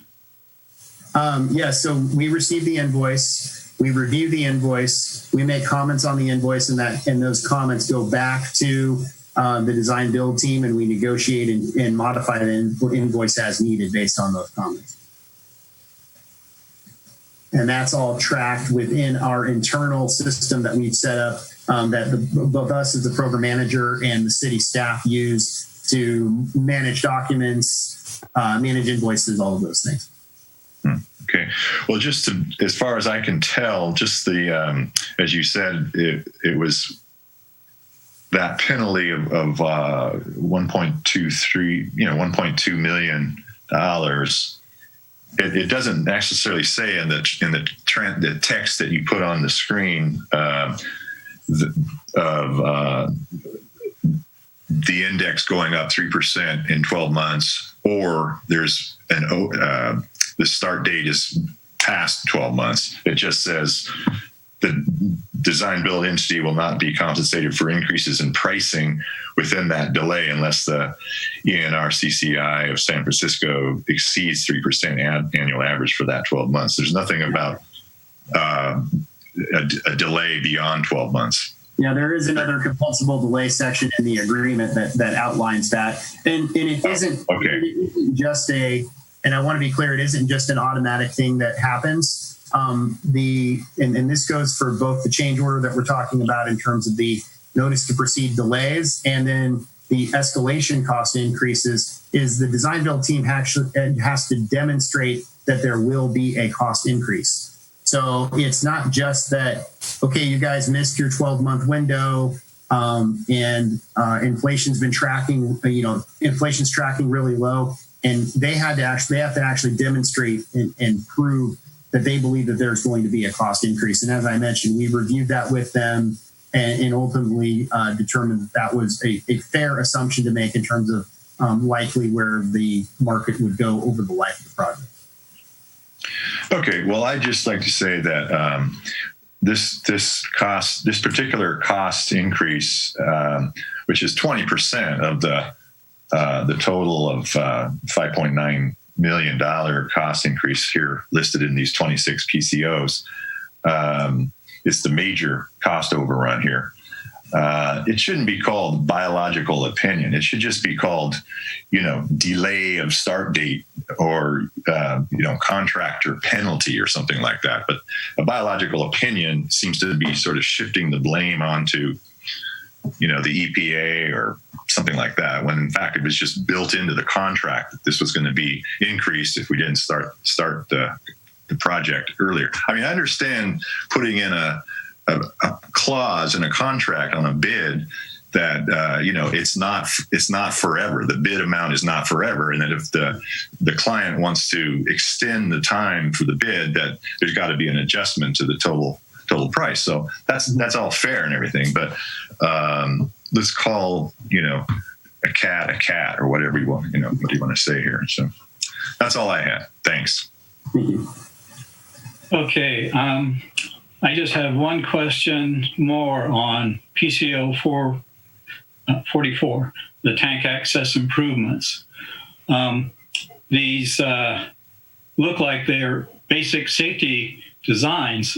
How come the designers didn't design these in to begin with? I mean, do the designers not have functioning operators that use these things? I mean, they built these things before, so this seems like something that should be, just built in on the original design.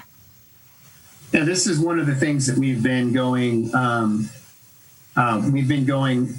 and around with the design build team for quite a while in terms of there's certain PCOs that on the surface are pretty easy to digest and understand, and others that are more difficult to assess the need or that they shouldn't have been part of the original contract. And so, I think that you take into account a couple of things, and it may explain why we got to the place that we're at now, which is the design build teams, when they put together their proposals, they were looking at reducing the costs in any way they could. Number one, in order to be selected, they understood that cost was going to be a major factor for criteria for selection. So they did everything they could to try to reduce the cost of the project and the cost of their design within the confines of the design build RFP. So no RFP is perfect, but that was one of the areas that they identified as, and they took license there to say, we believe that covers for these basins and ladders are sufficient for operation and maintenance of this process. And that's where we disagreed with them and said, no, we don't believe that's the case. And this PCO started out at quite a bit bigger number, and includes some other things. The main piece of it is the access for the membrane bioreactor, but there are some other access improvements in a couple other areas in the plant. But this PCO started at a much bigger number, and we worked down to something that's roughly about half the cost of what it started at because of some of those disagreements. And to your point, what should have been included. Yeah, this is one that we definitely did have a hard time swallowing. And as Eric said, we did go back and forth quite a bit on it. In all my years of starting up plants and numerous MBR plants, I've never had one that did not have access. This one, I really still don't understand what the design team had in mind or thinking. It was really surprising that Black and Beach would design something without access, and we didn't think we had to spell it out. So this one is a little bit hard for us, and we did go round and round on it. So. Okay, well, thank you. We'll hold any additional questions till after we have public comment. Rick, Tori's brought up a couple things which I thought might help clarify. One is what is the profit that the contractor is getting for this? What's it? The total markup is, I believe, it's 10%, and that includes a fee and a profit markup. So, do you know what the profit markup is? Yeah, let me pull it up real quickly. Let me pull up one of the PCOs, and it I don't want to put out the wrong number here, so I'm just opening up one of these.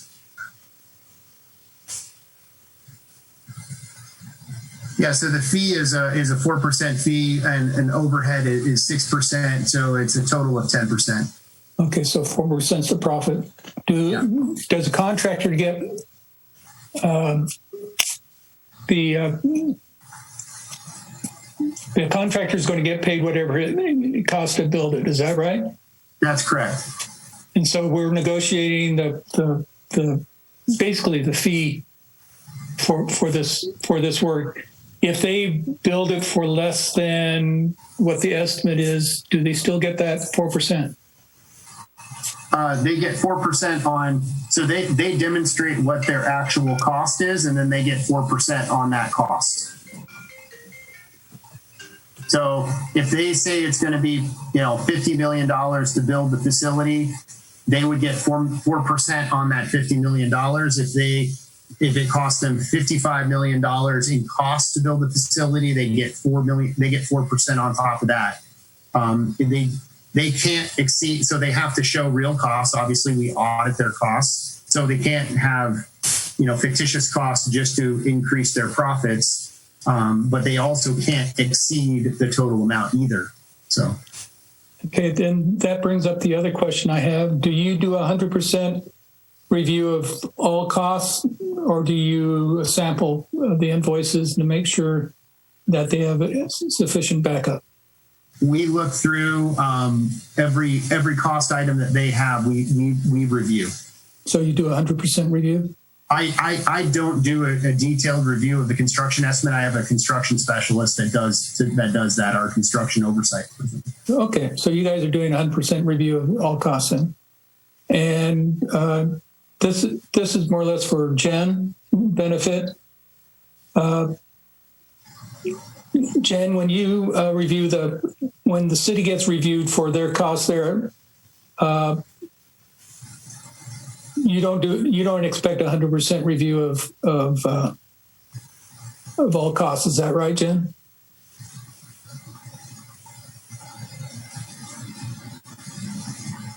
Can you say that again? When right now, Carollo does a 100% review of all submitted invoices for adequacy of costs. And I know that when I was auditing things, that it was usually around 10%, sometimes 20% if I was really going to be mean to someone. Did you have any opinion on what an adequate review of costs should be? Well, we rely on, Rob and Joe's going to start reviewing the invoices once they come over from Carollo to do their review on, they know the work was completed as well. When it gets to finance, we're looking to make sure that we have budget in place, that there's contract in place, and those controls exist. and also have the supporting documentation that we need for the reimbursement. So we do, especially now that we're reimbursing for WIFIA and getting a better understanding of what those documentation requirements are, we will be doing a pretty extensive review of those costs. Okay. And then just, I guess, kind of echo Tori and Joe is I that 4% profit you're giving him for building those whatchamacallit, ladders and stuff, that works out to what? Safety. Where is that? That is your safety access. So we're talking about $8,000. Is that right? 4% of that sounds about right. So $8,000. And if that's the only problem we've got, that's not bad. Okay, thanks. Okay, and before I open it up to public comment, I'd like to ask Jen. Jen sent out to the board some questions regarding the project this morning, and several questions with several answers. Are these questions and answers that you provided, or were these coming from the community? What's the source of these questions? So those one of those questions came from actually in conjunction with from our CFAC board member. Yesterday we held our CFAC meeting, and they received the quarterly report for the period ending in March. And of course, the timing of the two meetings being side by side, they had a question on some of the PCOs. So we distributed that for this reference, and we'll attach that to the staff report for council so they see the communication and it becomes a matter of public, a public document in the public record. All right, thank you. So we'll move forward to public comment, and the board members will be able to make additional comments after we close public comment period. If you are online and you are in the queue that you would like to speak, please press the raise hand feature that indicates your desire for public comment. And a reminder that everyone will only be allowed 3 minutes for their input. And if you're on telephone, then you would press 9 in order to raise your hand. We'll take each of the public comments as they are in the queue, and then after all of the public comments are taken, then it will come back to staff to respond to the questions and comments that are made during public comment. Staff will not be answering your questions during your public comment. So just keep that in mind. If you're asking a question, it will be considered later. So Zeke, what do we have lined up? Yes, sir. We have 3 people with their hands raised. The first one is Betty Winholtz. Okay, Betty. Thank you. I am Betty Winholtz, and I want to say I'm real impressed with all the good questions that the committee members asked. I would like to then just kind of make a general statement that I think what Chair Deschler said toward the end is, how is it that we didn't know these things ahead of time? Because the designer, Black & Veatch, who is now also the builder, knows how to build these plants. And so why weren't some of these things included?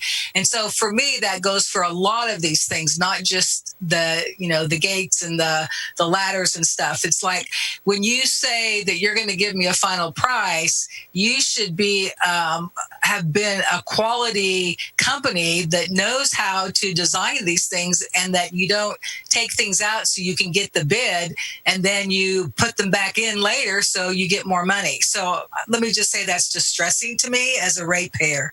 I didn't hear anything about all the earth moving that's going on out at the plant. It seems to me that's more than what would have been done. And I could someone just comment on that? Is that not one of these change orders, and why is it not? And what else was there? The general rule of thumb, and correct me if this has changed, that for every $1 million we spend, that's another dollar on my bill. And so that used to be kind of a rule of thumb, and I'm curious to know if that is still a rule of thumb.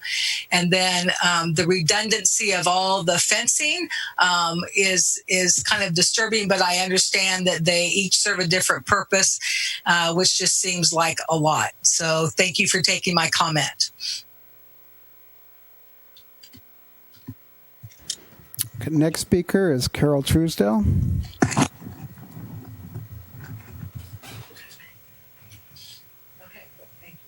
So mute. Okay, can you hear me? I feel like a commercial. This is Carol Truesdale again, and I have issue with PCO 39 NTP Delay, and also PCO 59, which is correlates to a $2,453,209 expenditure that's going to be put on the ratepayers' backs. I'm an environmentalist, and anybody knows that when you go into an ESHA, environmental sensitive habitat area, you have to understand all the nuances. And the red-legged frog is a nocturnal riparian. And my question was, why wasn't in the EIR report, which is a boilerplate report, didn't address these issues? And did a biologist come out and check to make sure at 12 o'clock to 1 o'clock in the morning when these little critters are out there doing the croaking? So I'm very, very upset that we are being charged for something that should have done before. So thank you for taking my call. Okay. Thank you, Carol. Next speaker.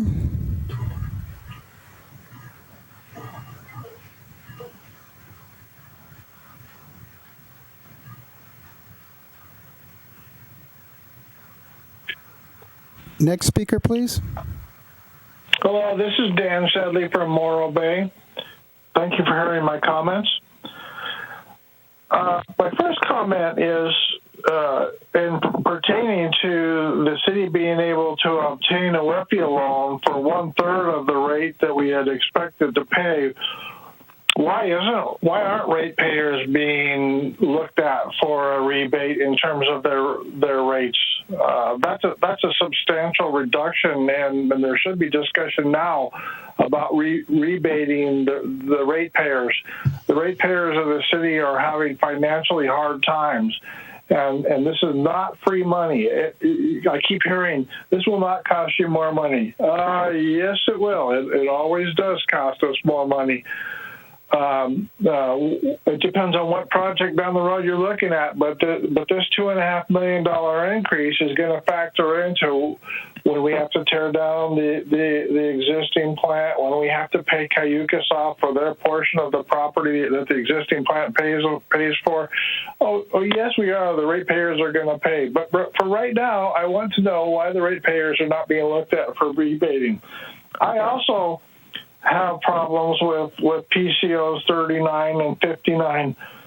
I remember during the discussions about Black and Veatch and them being protested as the contractor for this project, and we were told about their worldwide experience, that they already have this absolute knowledge of how to do this process and everything, so on and so forth. And now we have 26 PCOs.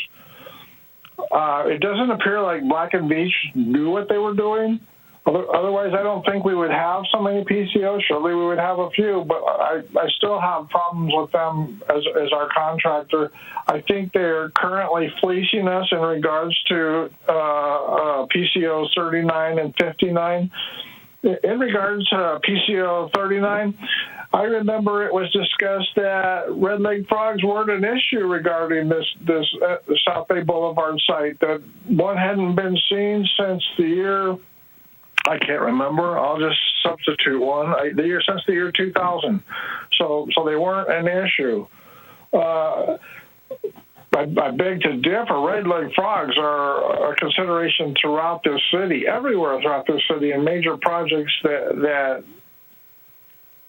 that are occurring all take mitigating factors for the red leg in behalf of the red-legged frog.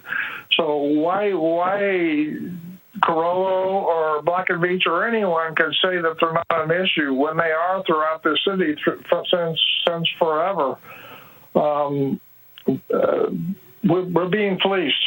Whether it's Carollo, whether it's Black and Veatch, I don't think we should be paying Black and Veatch $2.5 million for doing nothing.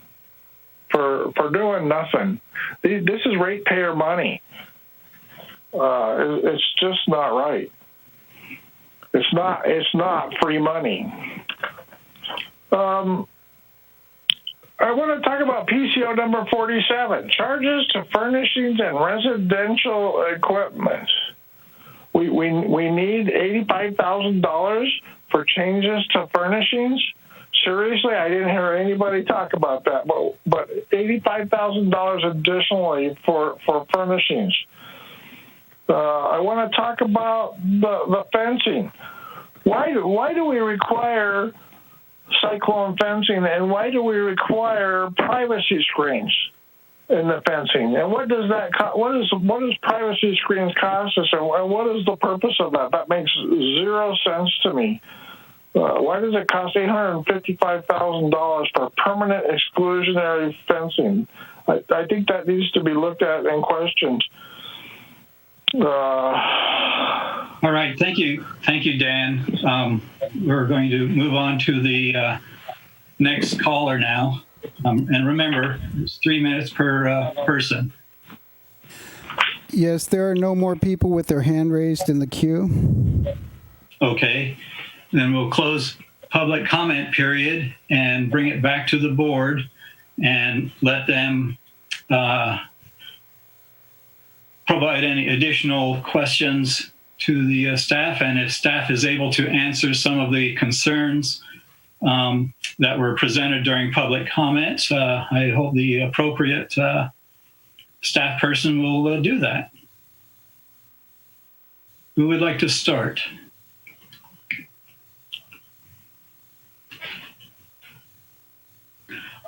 I know that I also had a question about that, was it 47 that Dan just mentioned, what exactly that entailed, the furnishings, what kind of change order is that?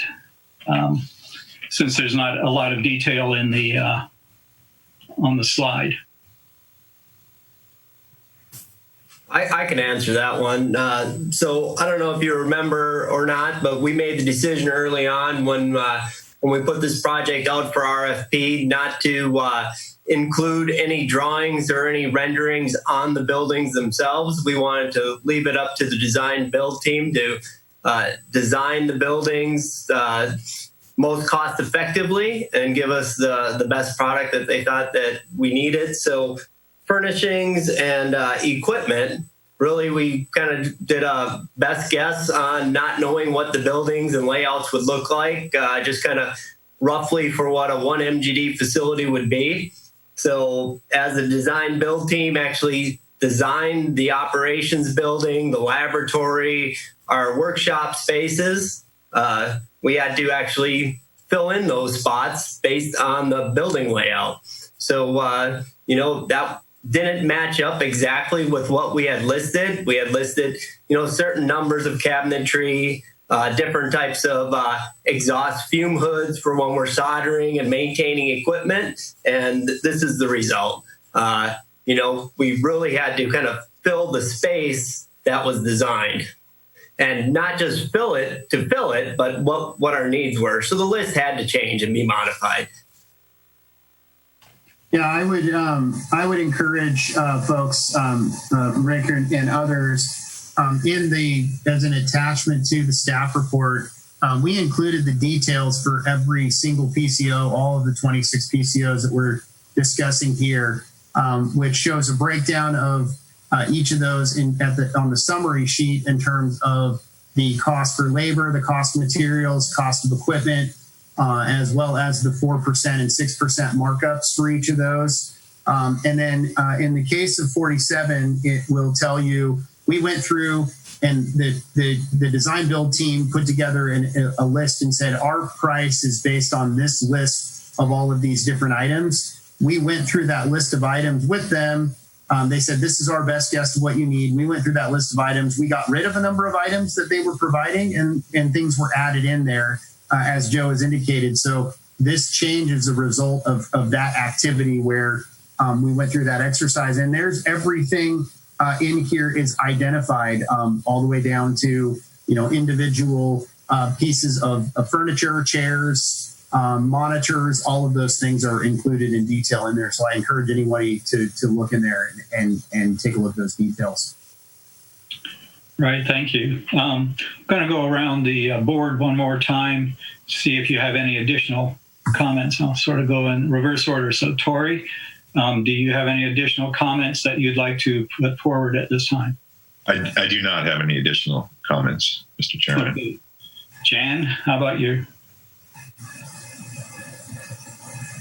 No, I don't have any additional comments either. Okay, John? Your mic's not on.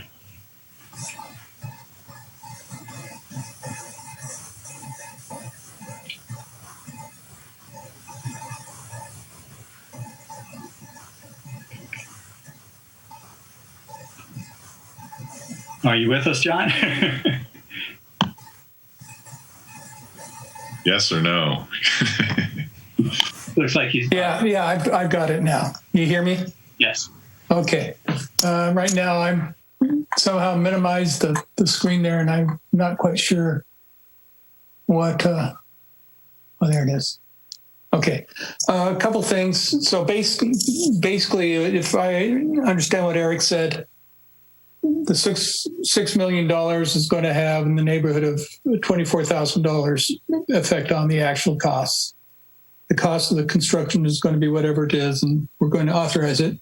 For the reduction in cost, did the 4% get removed from that, or do they still get the 4% for reductions? No, it removes the profit as well, and you can look at the in a number of cases when we're talking about cost reductions, we're talking about a change, and so the design build team does a really good job of identifying first what is included, and then they show that as a deduction. So you no longer want a 4-foot garage door. You now want an 8-foot wide garage door. They go through and they first itemize all of the costs associated with installation of the 4-foot door and take that as a negative. And then they itemize all of the costs as the installation of a 8-foot garage door, and it becomes the delta of those two. And in many of the cases where we're talking about cost reductions, that's the way that it's done. And the profit and fee, the overhead and profit factors are only factored on the delta between those two things. So all of that detail is provided in there. So they don't withhold that profit for costs that may come out of the project.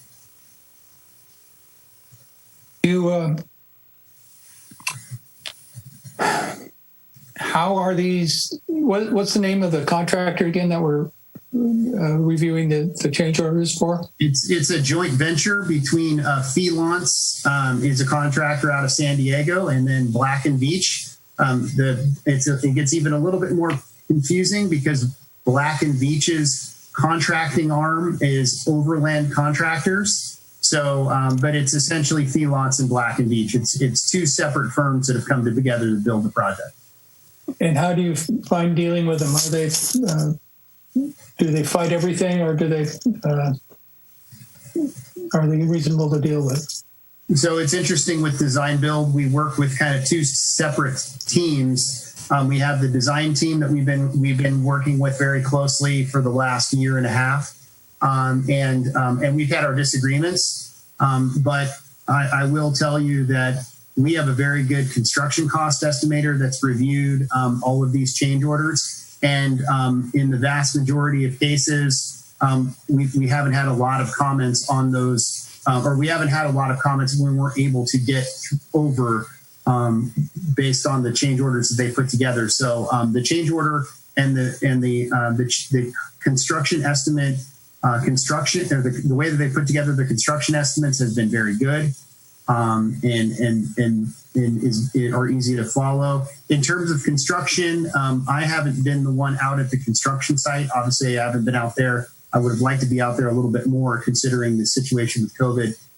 But we're in the middle of earthworks right now. And I just had a conversation with my construction manager today, and he commented again on their skills, at least their earth moving crews and the way that they've been doing business, and their superintendents have been very good. We've had a very good working relationship with them.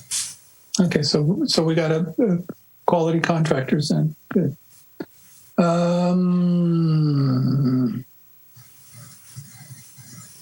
Is this barbed wire fence number 41? Is this barbed wire fence I see there? Is that to put that on top of the frog dam, or what do you call it? Yeah, so there's essentially two fences that we needed to put in when the city purchased the site and came in. The entirety of the site wasn't fenced, and there's cattle that's run on the adjacent property. So the city had to first come in and put up a barbed wire fence around the entire property that they had purchased, because we weren't purchasing an entire. We were purchasing a smaller piece of a larger property. So that was number one. The exclusion fencing, it does really two jobs. One, it excludes the red-legged frogs, but it also acts and does double duty. We've got stormwater best management practices that we have to follow, and that fence also acts as a silt fence. So the barbed wire fence is out there to keep cattle out of the cattle and such out of the site. The exclusion fence serves two purposes: keeping frogs out and also retaining and acting as a silt fence. And then there's different fencing that occurs in different stages of the project, but those are the two fences that you can currently see out there now. Okay, so uphill when we get sediment against the exclusion fence, then Joe or Mike's going to have to send somebody out there with a tractor to pull the dirt away and get rid of it. That silt fence will go, so that orange fencing, excuse me, that you currently see at the site, that will go away eventually. So that's only supposed to be for construction. So that's only to provide stormwater treatment during construction and to keep the frogs out during construction. The permanent exclusion fencing is that combination, essentially does the duty of the orange fencing, is that combination concrete wall and the slatted chain link fence as we were discussing. So how much clearance from the top of the concrete wall to the dirt is going to have to be maintained in the future? The top of the concrete wall is about 24 inches from the dirt. So Joe will have to go around with a tractor and make sure the sediment doesn't build up so the frog can jump over the exclusion fence. Well, we won't have the sediment issue. The sediment issue is related to the construction activities. Once the construction on the site is done, the stormwater system will take care of the stormwater, and we're not worried about kind of the runoff from the site. So that we will not be collecting dirt up against the edge of that concrete wall, if you will. Okay. Thank you. I'm done. Okay, Chris, you're next. Do you have any comments or questions? Yeah, I just have one generic question. So obviously this project's a rather large project with the dollars involved, and it seems very polarizing in our community. And so in the approach to it, these projects need clearly some consistency, to provide some predictability. And I'm just curious why in the midst of this, the city went down a path of taking an alternate route with the public works director and putting an interim director in there, and why we'd be in the middle of that type of process that's kind of unseating the consistency of this project, since it's kind of housed within the public works department.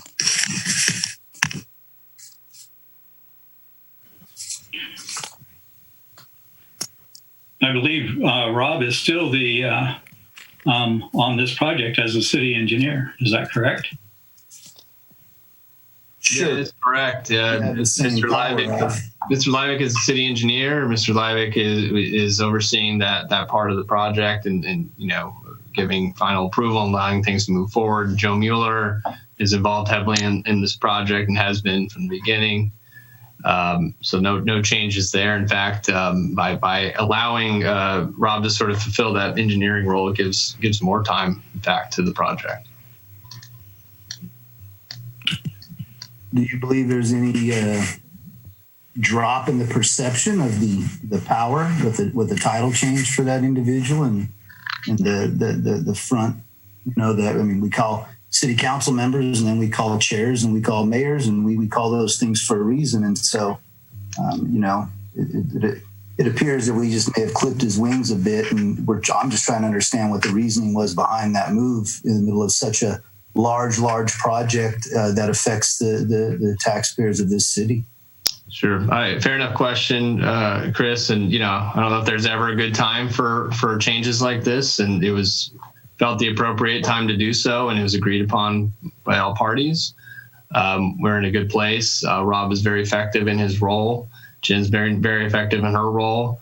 Haven't seen any impact on the overall flow within the city organization to address the project and the many challenges that we've endured with it.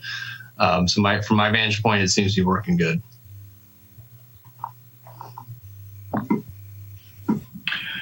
Okay.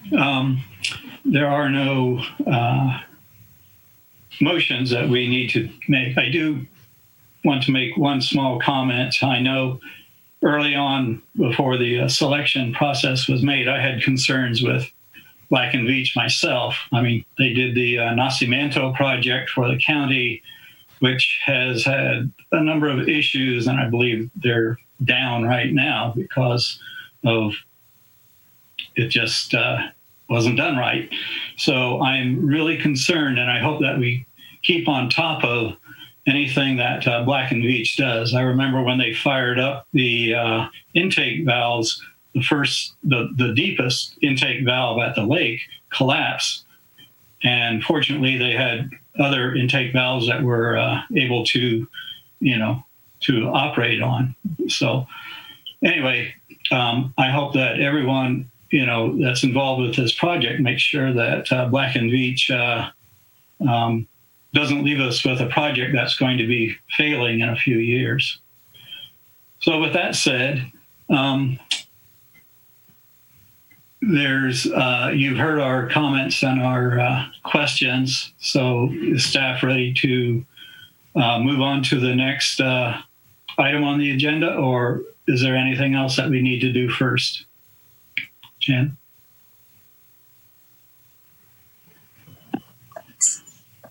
Sorry, I'm here. I believe you can move on. I don't think there was anything. Okay.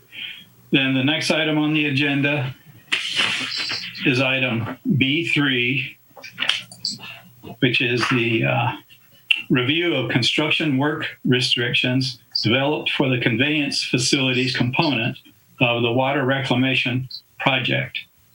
And there's 4 people listed on the staff report: Eric, Paul, Sarah, and Rob. So we'll operate under the same process that we did last time. Staff will make their presentation, then board members will ask questions, and then we will open it up to public comment, and then it will be returned back to the board. So I'll let staff take it away. Hey, I can go ahead and give a brief introduction. As Mr. Deschler mentioned, we got 3 people here from the program team that are going to be going through the presentation. I wanted to introduce Mr. Paul Amico with Carollo Engineers. He has been involved in the project for about the last year and a half. Very soon after Carollo took over as program manager, he's been helping me with management of that particular portion of the project. So he'll be giving the presentation. We also have Sarah Rosetto here from Katz & Associates, who is our public outreach consultant. They're a sub-consultant to Carollo, and also a very important member of the program management team.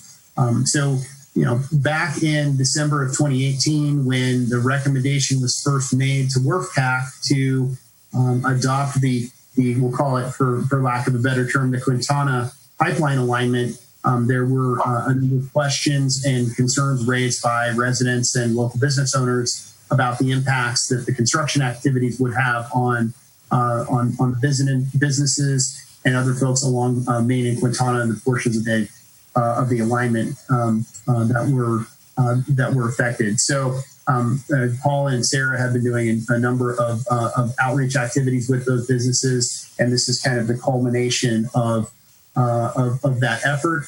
And so with that, I will pass it to Paul and Sarah, and they can go through the presentation. Go ahead, Paul. All right, thanks, Eric. Good evening, board members and members of the public.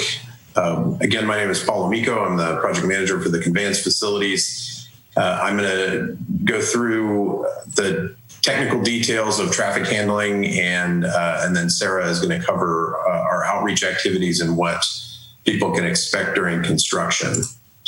So just to recap some of the dates that we had discussed earlier, where we are right now in the pipeline project is that we in fact did the final review today of the 100% design, the bid documents that we're aiming to get onto the street and open to advertise for bid in late June.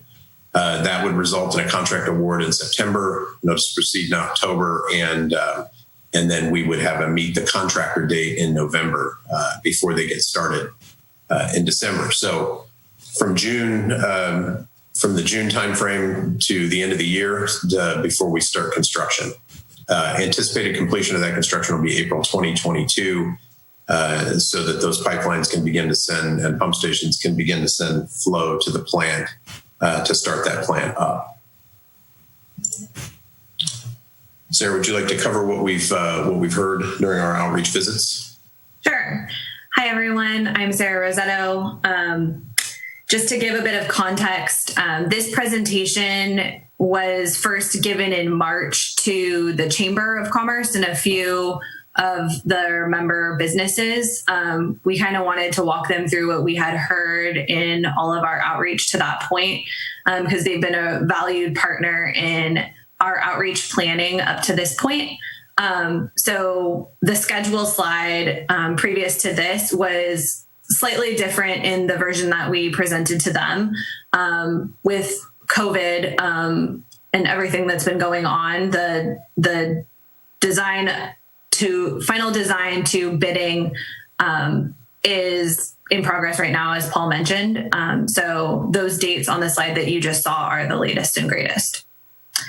In terms of what we've done and what we've heard, we have met with and reached out to about 80 businesses along the pipeline alignments and had one-on-one conversations or meetings with them to talk to them about their business operations, their busy times of month or season, business hours, their deliveries. So when they have large vehicles needing access to their individual businesses, parking for employees and customers, and then definitely access information. So the main goal of all of these individual meetings was to really focus on the individual business needs along the alignment and kind of talk through really individual details to each of the businesses. It was also to gather contact information. So we now have a contact list that's really comprehensive of all the businesses along the alignment, and it will help me later on and be able to reach out to them along the way, either before construction or throughout. So we completed those business meetings, the one-on-ones between October and March. And what we heard was that access is absolutely a must. I think that came up in probably every single one of the meetings. And that's no surprise, but it's access for kind of the three main groups. So deliveries or pickups for their business operations, their employees, and their customers. And then we found and verified that several businesses do have large truck deliveries. And by that, I mean like semi-truck size deliveries, and or they have one point of ingress and egress. So it was really important to us to document both of those, because those are things that we're working on either finding solutions for now in advance of even having a contractor on board, or being able to address those things in the field with the contractor during construction. And then we also verified that several businesses require vehicle access no matter what during their business hours. So that's the nature of a car repair shop. They can't do business if they don't have access to vehicles. So that was worth verifying and noting on our plans for traffic control planning purposes. And you'll see that those solutions kind of be addressed as we move forward in this presentation. We heard some conflicting information for Atascadero Road, and I guess you can kind of expect that, knowing that it's a really busy corridor for summer traffic and tourist traffic. So we heard that through meeting with the RV parks and the motels along there, but that the school year is also really busy with the high school access there and parking along the street. So navigating both of those needs in what we're placing on in terms of restrictions for the contractor, while also addressing those needs. And then on Quintana Road, we had gone into these meetings thinking that the summer was the busiest time of year for the Quintana corridor. And in fact, in a lot of these meetings, we heard that actually the busiest time of year is the holiday season from November to January. So that was something that we didn't expect, and that we are factoring into our traffic control and work restriction planning. And then we did hear a request for night work and a request for a claim process to address loss of business. Okay. Paul, do you want to take it from here? Yep. Thank you. So what we did with that information, is to develop a set of traffic handling requirements that we're going to be including in the bid documents, or that we've included in the bid documents. In addition to the plan and profile drawings and the other engineering details that are included in a typical set of drawings, we've included requirements that the contractor has to meet, and then specific locations where either large deliveries or traffic needs to be maintained because there's a single driveway or some other specific issue the contractor should be aware of. But in general, we've got the general requirements that we've put on the and I will say that these requirements then that we've listed are not specific traffic control plans. That is not within the scope of the design, but the contractor really needs to own those plans, secure all the encroachment permits, prepare those plans, because that really is the best way for them to advance their work program. So we require them to have either a licensed traffic engineer or a qualified traffic control company prepare those plans and follow the city's processes for those specific traffic plans that will be put into place that identify lane closures and detour routes, specific signage, the time frame that the disruption will be in place or the construction will be in place, and other requirements that are in place for the city's encroachment permit process. So during construction, we will require the contractor to maintain one lane for emergency access and any local business traffic that needs to access those businesses. And that means, as Sarah said, employees, deliveries, and also customers. We're going to require the contractor to maintain access at all times during business hours, obviously. And then crossing driveways where we just cannot avoid closing a driveway because we have to dig a trench in front of it and put pipelines in. We're going to require the contractor to do that outside of business hours. And that would be in the morning before the business opens, or permit them to work up until about 10 p.m. To get that work done so that they don't disrupt the business hours. Atascadero Road, again, as Sarah had said, we thought that at one time that we could build in the summertime, and then it turns out that would be very disruptive to the businesses and RV park down there. So as we've always said, there's no great time to build that pipe in that area. So we are not going to restrict the contractor in terms of their schedule to do the pipeline there. We think that the contractor will start on Atascadero Road because it's at the low point of the project, and generally that's how pipe is laid, from the low point to the high point. But we just don't know until we have the contractor on board what their work program will be.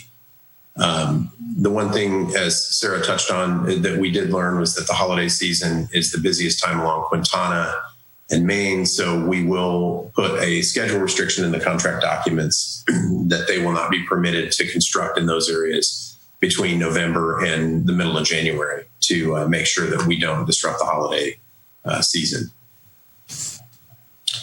So as we go through the maps that we've prepared for the purposes of meeting with the chamber, meeting with businesses, meeting with you all and council and other public meetings, some helpful definitions to keep in mind, terms that I'll just use because it's just a matter of course, but soft road closure, it means that in that area that the work isn't taking place directly in that location. In other words, there's no active work zone in that location. And so local traffic would be permitted to enter that area.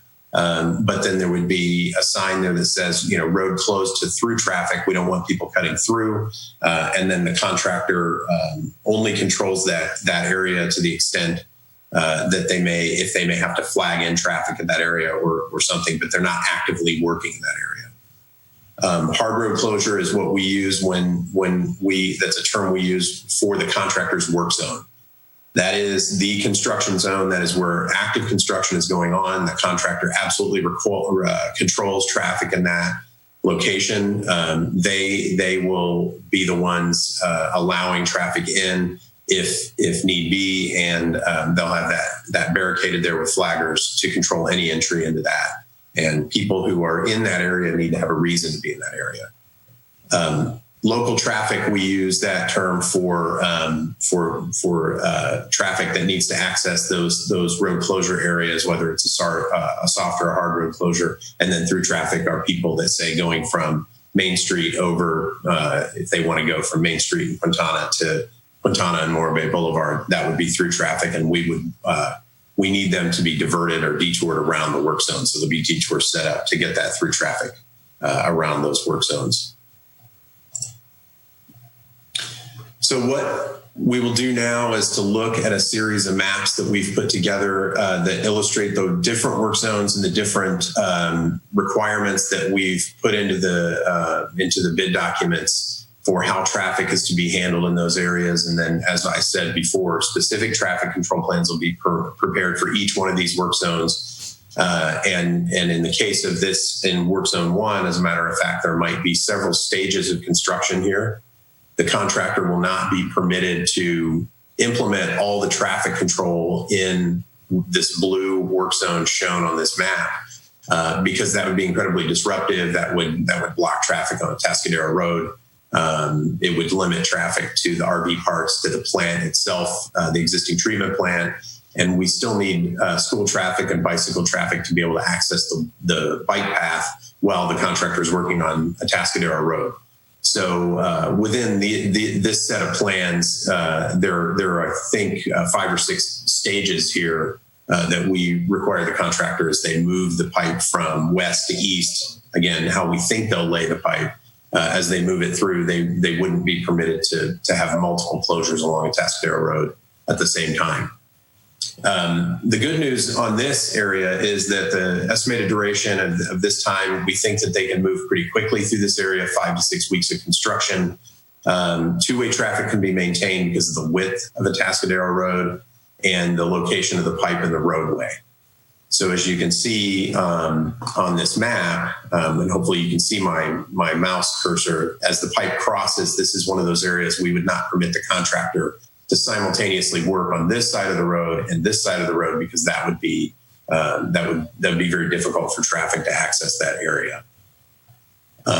One thing I will point out As this construction progresses, there's a pipe bridge across Morrow Creek. The contractor will, that will be a construction area that will be in place for quite some time. I don't have an estimated duration for that, but the contractor will be permitted to build that pipe bridge at the same time that they're constructing up on the Atascadero Road, as long as they can still maintain access on the bike path, which they can because it's off to one side. It doesn't impact the pedestrian bridge. So they'll be able to construct that at the same time that they're working on Atascadero Road and other places. But as I said, we don't want them closing the bike path at the same time that they're working on Atascadero Road. So we'll be working with the contractor closely on this area to make sure that the high school traffic can still be accommodated and all the traffic for the city's yard and the hotels and the RV parks in the area, and also the Lila Kaiser Park. So jumping over just to orient everyone, Highway 1, Main Street, Quintana going off this way, we call this Work Zone 2. Two-way traffic can be maintained on Main Street as the contractors constructing the pipeline in Main Street will be maintaining business access, and the driveway crossings and this Quintana Way roadway here will need to be constructed outside of business hours and before 10 p.m. Estimated duration of this also is 5 to 6 weeks.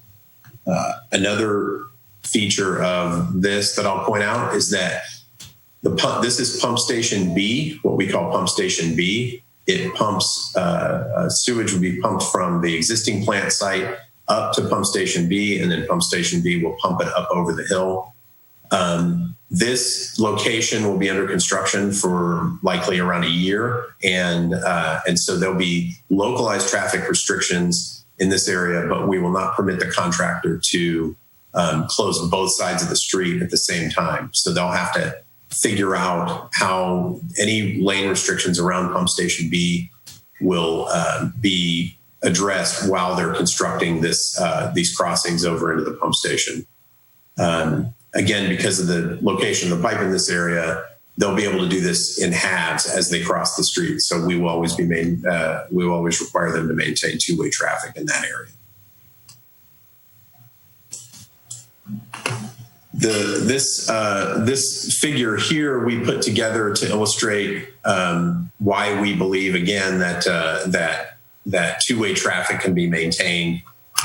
We've prepared similar work zone configuration cross sections like this to show the pipelines and then the equipment that's likely to be used to build the pipelines and the traffic barricades that'll be surrounding the work zone.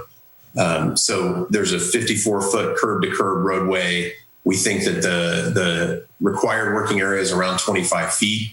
The contractor will need to be able to move equipment past the trench that will be digging these pipelines and digging the trench and then putting the pipelines into the trench.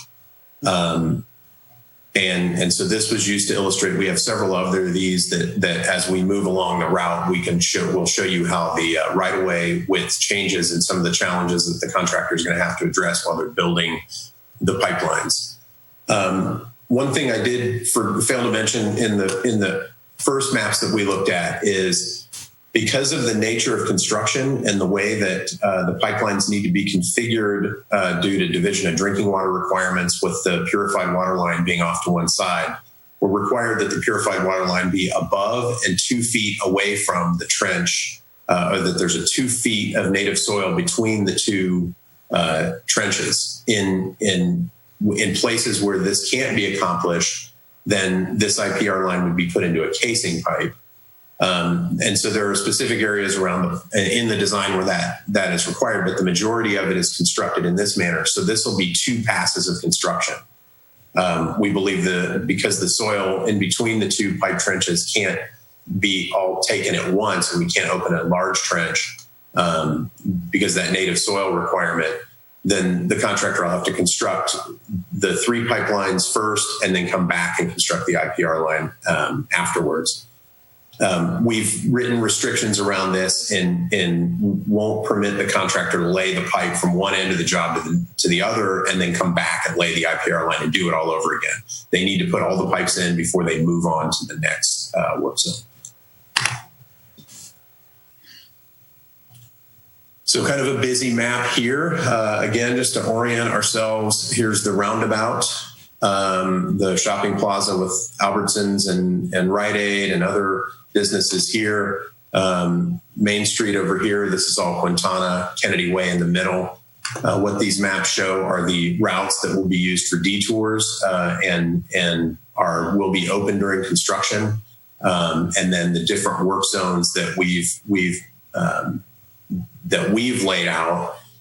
Because of the nature of driveways and businesses in these different areas, the work zones will be a little bit different as the contractor progresses, as the pipeline construction progresses from one end to the other. In this area, because of the width of the right of way, let me forward that and just show you, because of the width of the right of way in this area, we have 40 feet. Minimum of 25 feet required working area. The placement of the pipelines in this right of way will make it challenging for the contractor to maintain one lane. But we have to, that is an absolute requirement for us because of emergency services and other services that need to pass through. So in this particular area near McDonald's, they may have to improve this shoulder in order to provide a drivable surface around the work zone. And so this just illustrates some of the challenges that are going to be faced during construction in that area. Going back to the map, again, yellow lines show the detours that are available. One-way local traffic maintained. We'll have a lot of flaggers in this area, and then any through traffic will be detoured in these areas in order to maintain business access. And any driveway crossings where the pipeline is directly in front of the businesses, like in Work Zone 3, where it's on the north side of the street and these driveways for these businesses are directly impacted, we will have them construct those outside of business hours.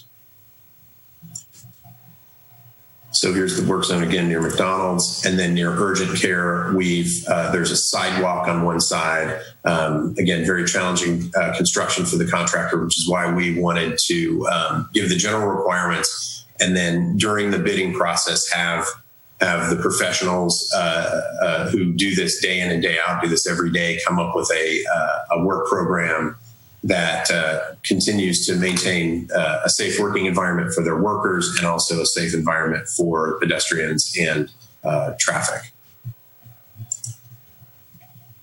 Moving from the roundabout toward South Bay Boulevard, again, a number of different work zones. The crossing across the roundabout will be trenchless, so at no time will the roundabout itself be torn up and inaccessible. This will be a tunneled crossing over to Las Tunas into this area here. And so that operation will last several months in order to get that tunnel driven and to have that casing pipe installed for the pipelines to be installed. But then as this work progresses towards South Bay Boulevard, we will have flaggers controlling these work zones.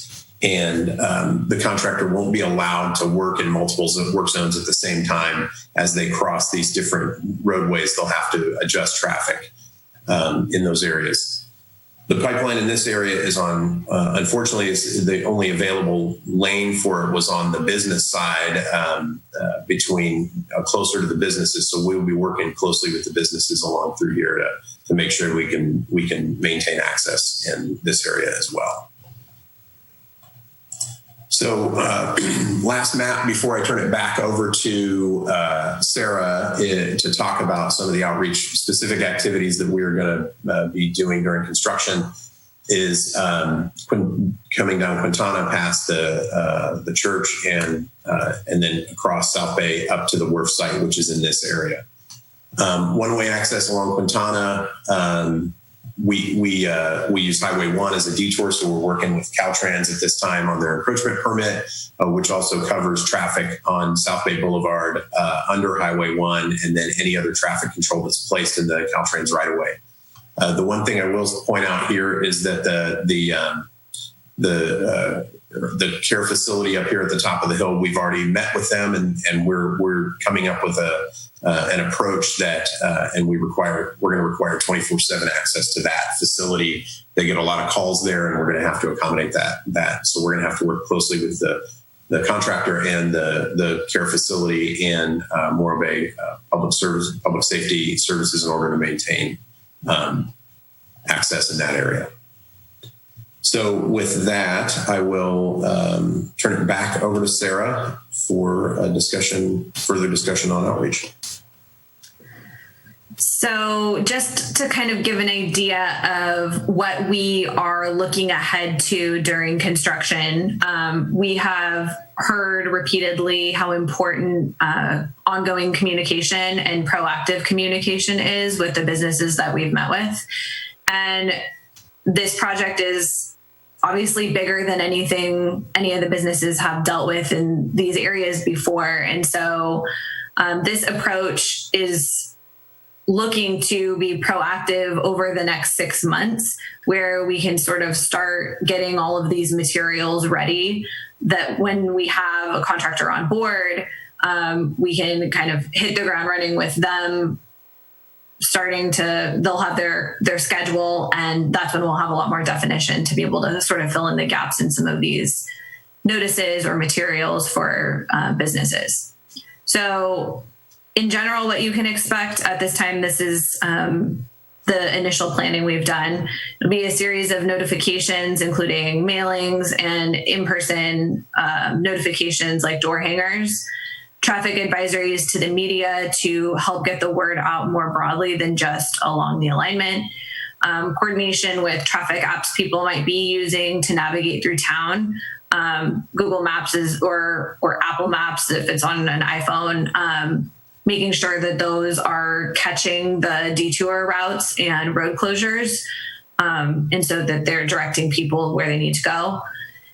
eBlast, we have a regular eBlast email notification that we've started already just to give general program updates, but that will be geared specifically to construction when we have schedule updates to share.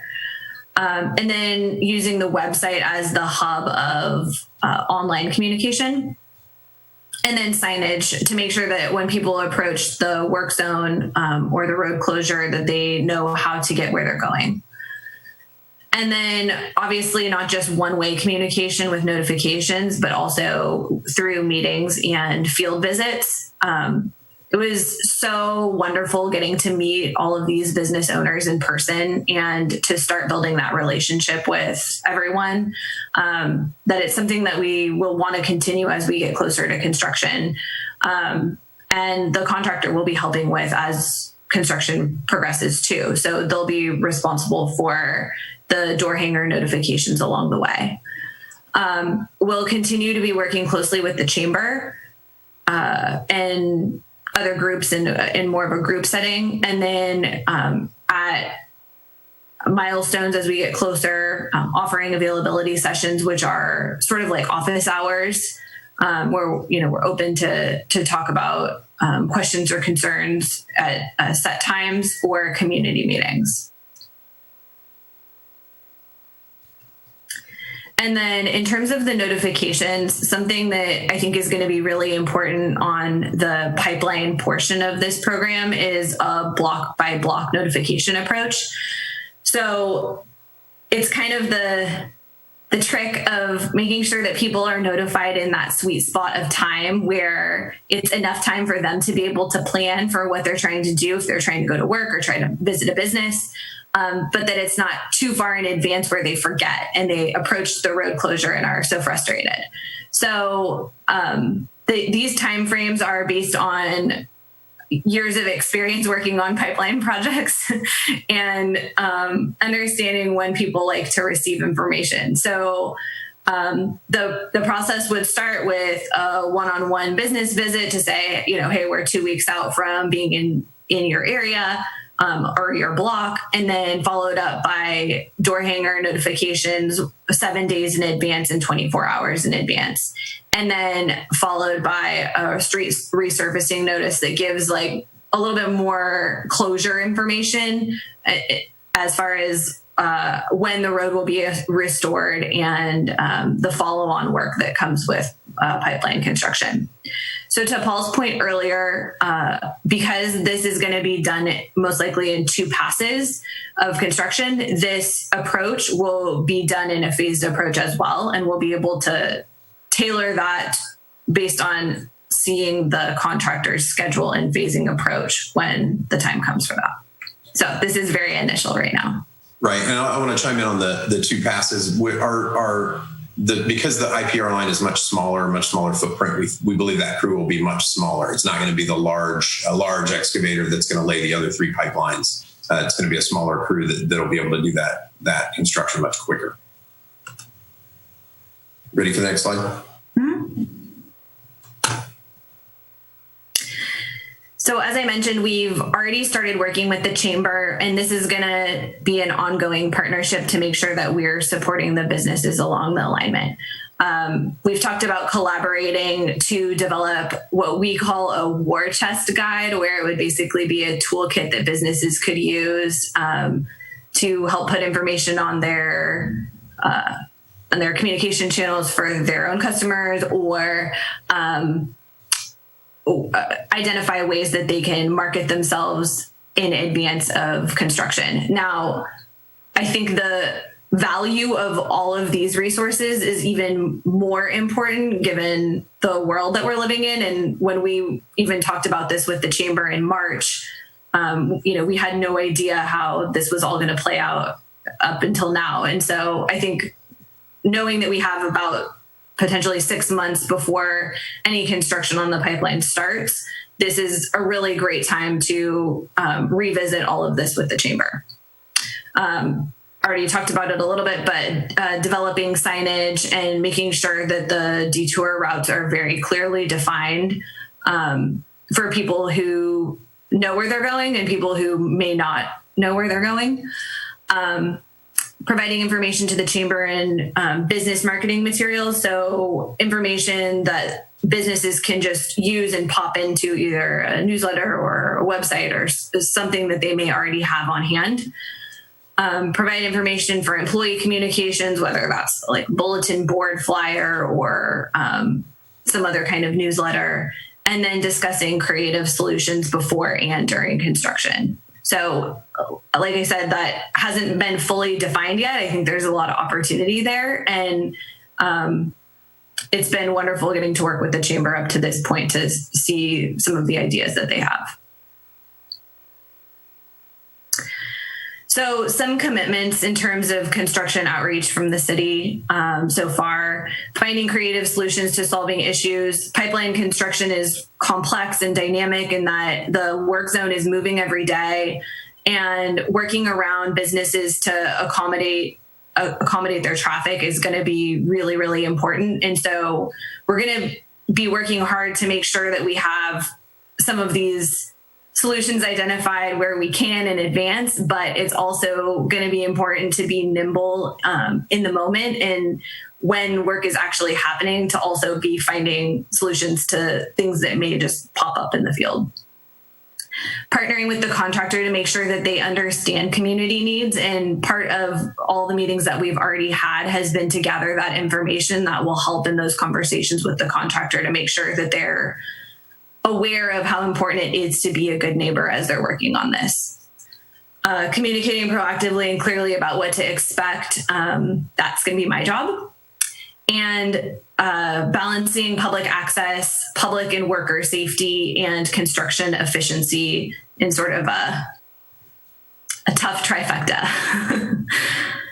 And I think on the last slide, Paul, we have established 3 contact channels. So we have a project email address, a phone line, and a website contact form. All 3 of those go to me and my team, and we check them every day. So if anyone has any inquiries or questions, we'll get back to them within a business day. Sometimes it just takes a bit of time to track down the right information for an answer.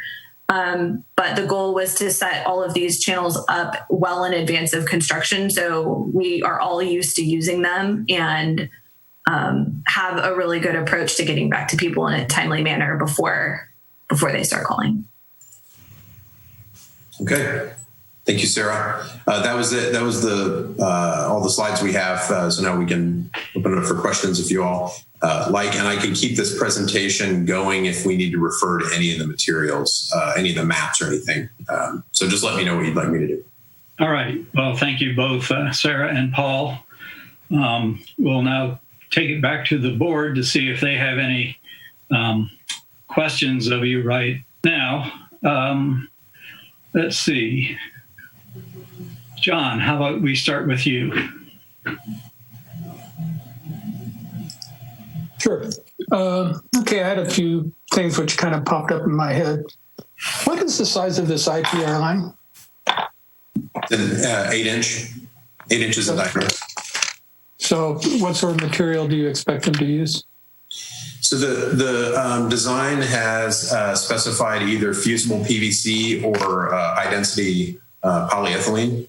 It can be either of those materials. It's been designed and has details for both of those. They have a little different pipe wall thickness, and so the contracting community and the bidding community would determine the most cost effective way to get this pipe in and for the material.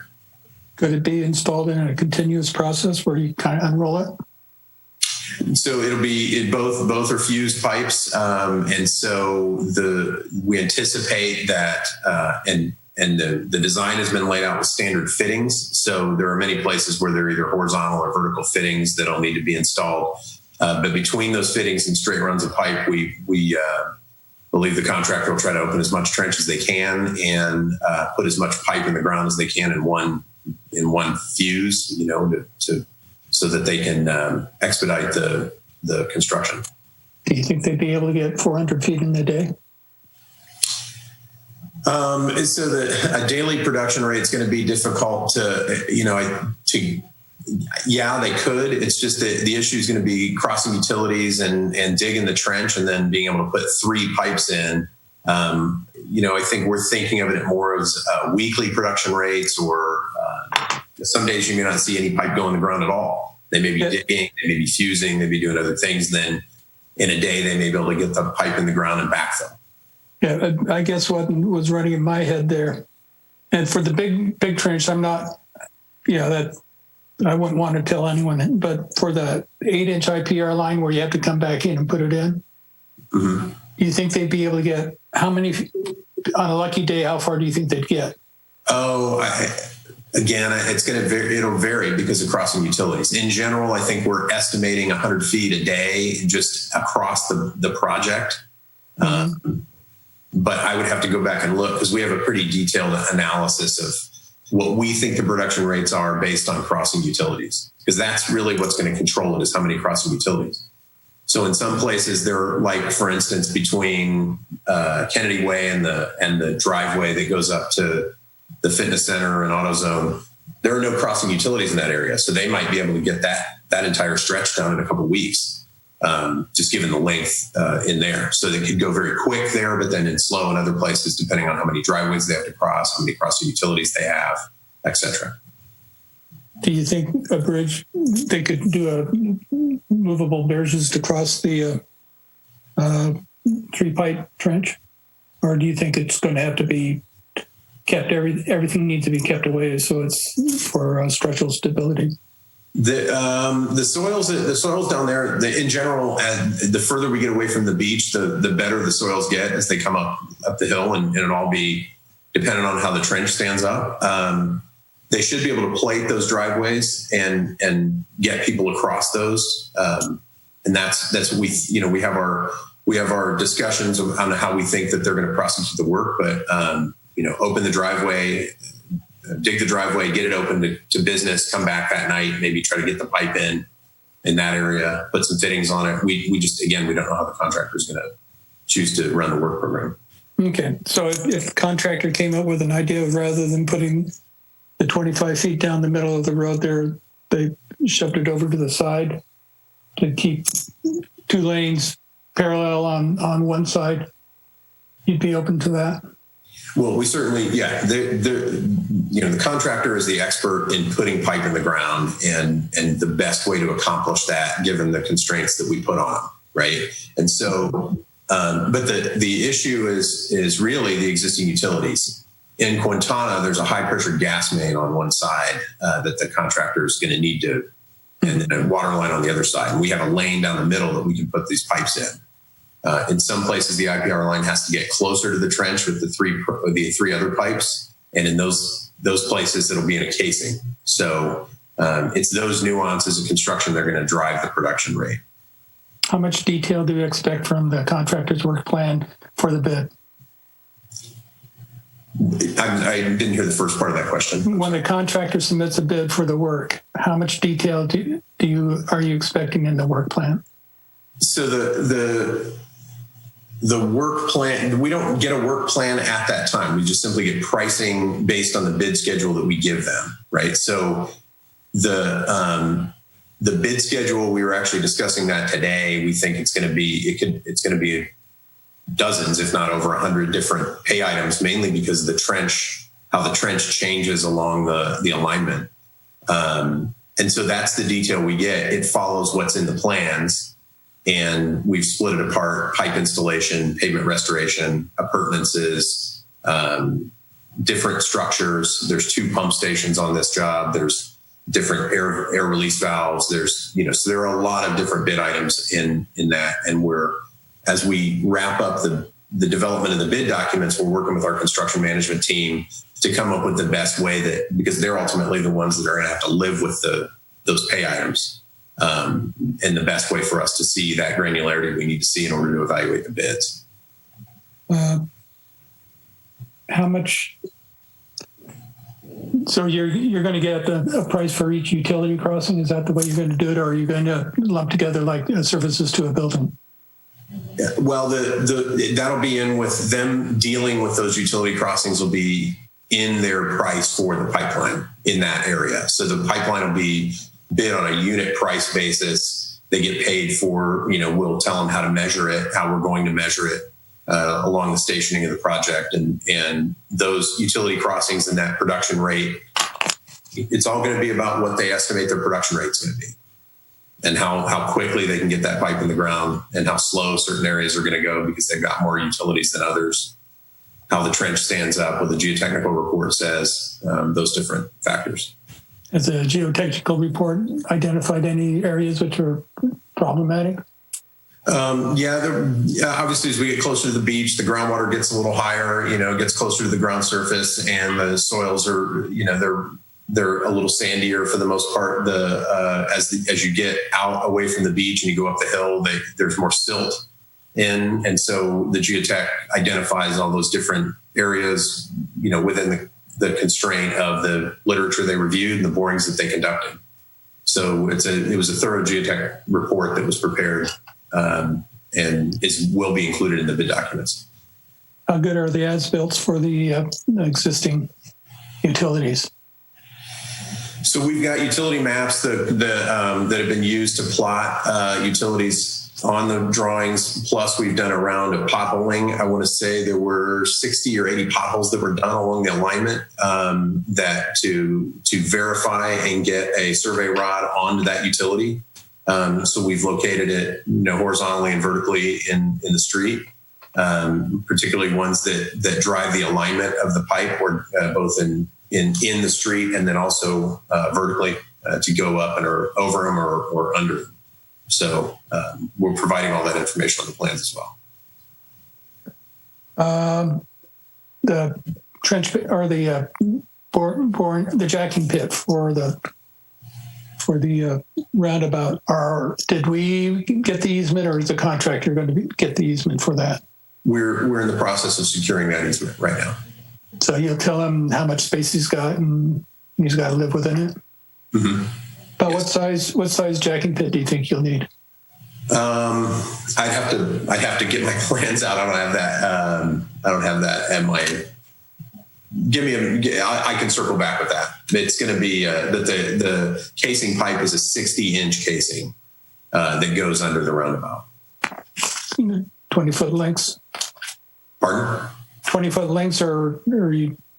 Yeah, it'll probably be 20 foot. It'll be a segmental, welded steel pipe, and they'll drop. It could be 20. They use 40s, and most likely it's 20s just to keep the footprint down for the jacking pit. Okay. I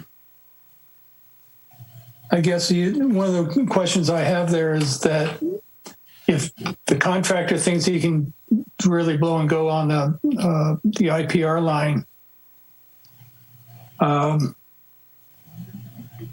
would the locals, they're going to have this long period of time where the big trench goes in there, but with the IPR line, they might be able to blow and go and minimally impact access to the tenant or to the businesses. There's been any thought of that? Figuring out how they can allow the contractor to make, just a minimal impact to the people there, but maybe, a day knowing that they'll be gone and there won't be any more hassles. What do the businesses that say to something like that? So again, until we really understand how they're going to deliver that work, as I look at it, and as we've looked at it, that 8-inch, they may choose to go right behind the mainline crew, if you want to call it that, and put the IPR line in. My belief is that work will go a lot faster, and we may not be dealing with as many crossing utilities. Maybe they're fusing pipe somewhere else while they're doing the main line, and so they can bring that back in and doing that in very quickly. Mm-hmm. Again, I mean, my experience working with pipeline contractors is they're as focused on getting through these projects as we are, and getting them as quickly in and out of these places as we can. Because if they're mired in bad soils or a bunch of utilities, that just slows the work program down. If they didn't anticipate that in their bid, then they can't make money doing that. So they'll be very focused on getting that IPR line in as quickly as they can after they've done the main lines. And again, we've restricted them by saying you can't be in 2 work zones at the same time doing that and stretching yourself out for thousands of feet. And because that puts a big burden on the city and on our outreach team to try to deal with all those headaches. And it's very disruptive to the community. So, yeah, well, I guess the thought in my head was that they're almost 2 different projects, and the contractor comes up with a way which minimizes the total impact to the tenants by kind of separating them out and letting them split it up. I wouldn't be worried about, I'd almost let them go as far and fast as they can with a big line, and then come back in and do the small line in such a way that the impacts to the businesses will be minimized, and the contractor can pick and choose the times that he's actually going to be working, so that if there are no-go times, then he can be flexible that way. Right. Well, I mean, we're going to be open to that. Certainly, again, we've got our construction managers involved for several months now, looking at the plans as they've gotten more developed. I think it's starting with the 60%. We started getting constructability reviews on this, and everyone we've talked to has identified that IPR line as just being a little bit, the fact that we've got that separated and away from the other one, that it's going to. It's just going to require 2 passes, and if they can do it the way you suggest, and they can get traffic back open, and it's just like a standard 8-inch waterline job, then we may let them do that. So we'll just have to work together and partner with them to figure out the best way to minimize disruption and get the project done as quickly as we can. Are you going to require that pavement be perfect before they move on, or is there going to be a repavement process at the end? So generally, what what in my experience, what they'll do is they'll bring it up with temporary pavement up to the road surface. It's not going to be perfect. It's going to be a bit rough. And then they'll come back in and mill everything off and do a final overlay to get the finished paving in that it'll cover both trenches. So it sounds like actually there'll be 3 passes for the contractor, one for the big pipe, one for the small pipe, and one for pavement. Yeah, and paving generally goes pretty quick and much quicker than the pipeline construction will. And it's got to be a good enough job for their sub, right? They got to have quite a bit of pavement, quite a bit of tonnage of paving that they want to get in, and so generally they could go up to a half mile probably before or a quarter mile. And then it's a good job for their sub to come in and do, because other than that, it's not worth it for them to mobilize if we're really constraining them on that final paving down to real short lengths. It's just it'll increase time and will increase expense. Okay. Do you think there might be some savings for the contractor if he pre-sleeved the utility crossing, so you just get everything kind of set up for those things and then do the trenching afterwards, and knowing that he won't be impacting that stuff?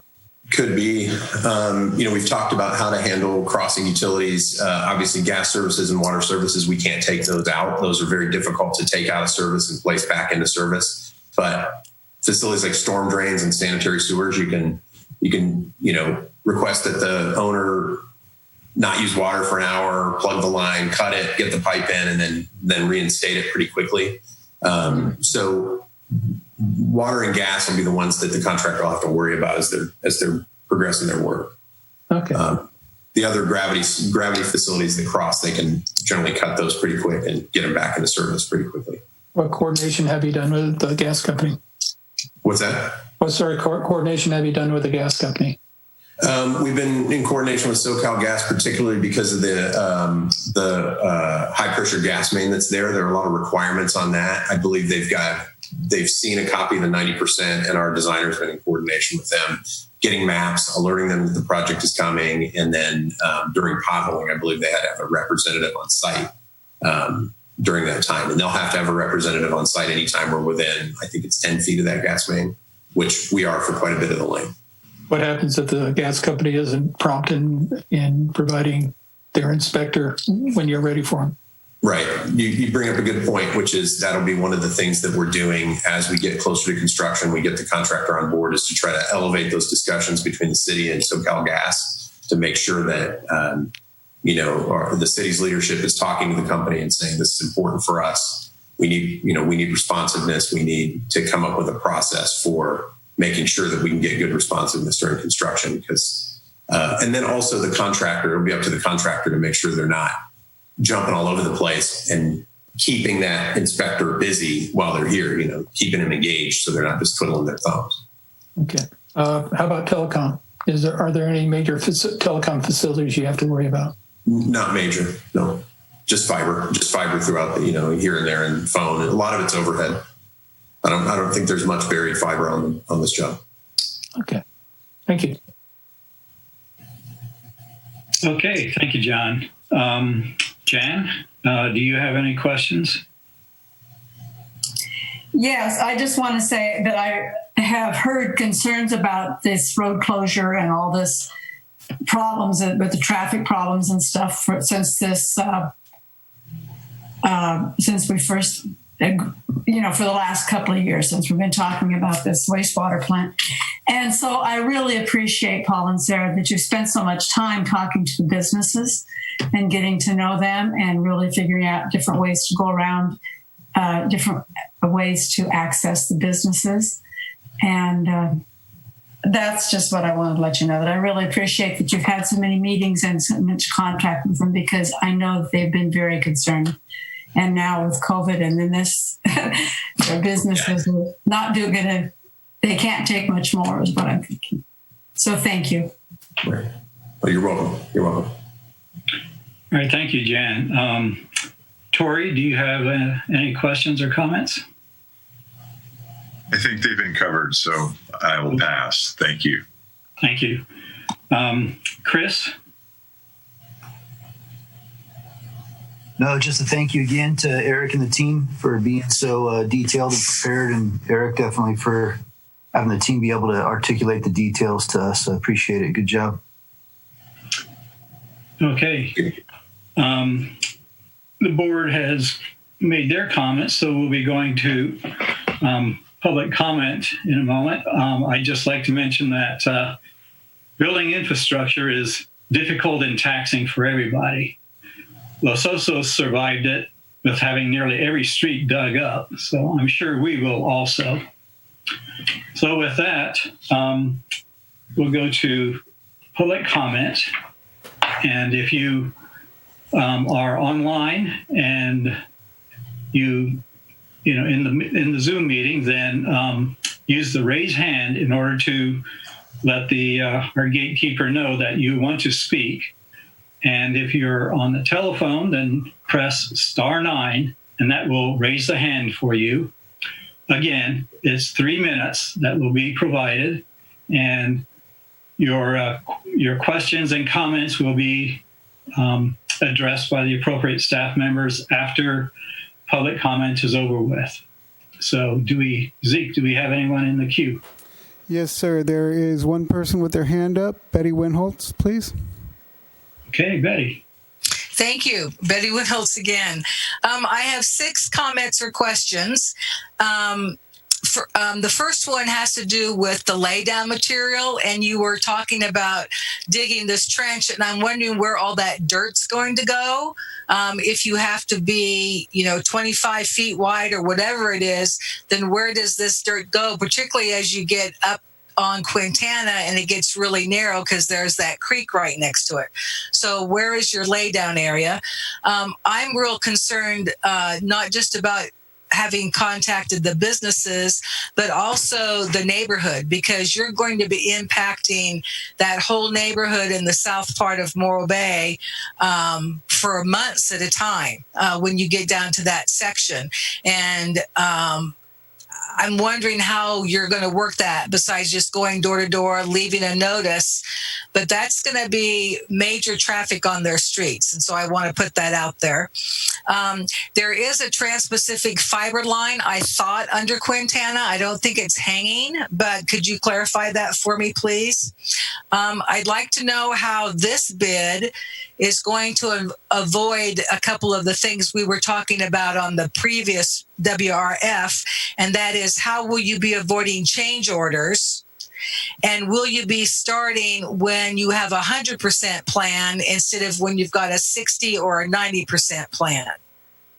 And then my last question is, do the businesses know, because you've talked to them kind of early on, do they know that you'll be making potentially 3 passes in front of their businesses, or are they assuming it's just one? Thank you. Thank you, Betty. Is there anyone else in the queue, Zeke? Nobody else with their hand raised, sir. Okay, thank you very much. What we'll do is we'll close public comment and we'll bring it back to the board. I forgot, there were 1 or 2 questions that I had.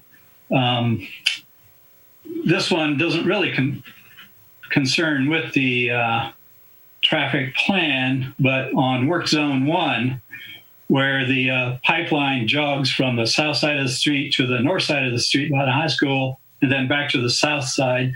What is the issue on why that had to be done?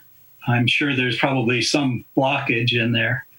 If Jen or Rob or someone that knows the layout could explain that. So I can take that one. Actually, the pipeline goes from one side of the street to the other because of existing utilities. Anytime you see the jog in that, it's because we couldn't avoid some other utility was in the way. I think in that area there might be Joe will have to, I'm sure Joe knows, but I think there's some sewer lines in there or storm lines in there that they're on one side of the street and then they cross the street and come into the plant. Or I was pulling up the plans here to look specifically at what that was. But in general, if you see a jog in that, it's because of existing utilities. On that section of Cascadera Road, there's actually sewer lines on both sides of the street there. multiple sewer lines, water lines. It's very full cross section. All right, thank you. The other comment that I had was in Work Zone 5 and around the shopping centers on Quintana Road. I know historically that had been the city dump for many years. Is as they start trenching there, is that something that could be an unknown delay because of the running into something like the old dump?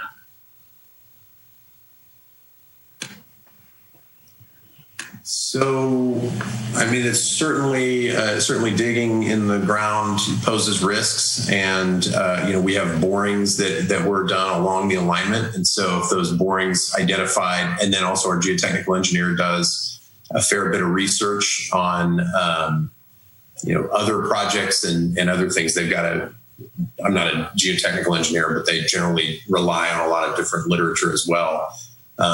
And so they could be a risk, though I've not heard anything about that area like that. Rob would have to chime in on that. Yeah, my late neighbor, Bill Huntington, used to, back in, I don't know whether it was the 40s, used to, do the garbage hauling for the city. And that he mentioned to me that was the dump site way back when. So I just thought I would bring that up. If there's no other comments from staff on that, then are there any additional questions or concerns? Jan, did you have anything else?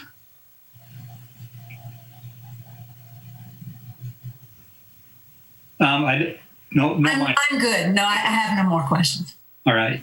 John? Yeah, and that thought hit me. I was looking at your plans there in the neighborhood of the Kaiser Park. We're routing the sewer through the parking lot in through Hanson's cement plant to the back side of the transit yard there. Was that evaluated?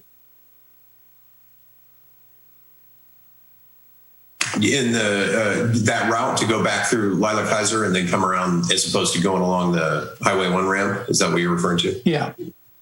Yeah, it was evaluated. Lila Kaiser Park has cultural resources that we needed to avoid. And so that's the alignment that was chosen, and that was it was evaluated in the conceptual design report. Yeah, the original 30% design included the pipeline going through Lila Kaiser Park. It is the lesser cost option, but as Paul indicated, based on some discussions with some local tribal representatives, we decided to make that modification, which is what part of the reason for the necessity of the EIR addendum that we put out at the beginning of 2019 last year.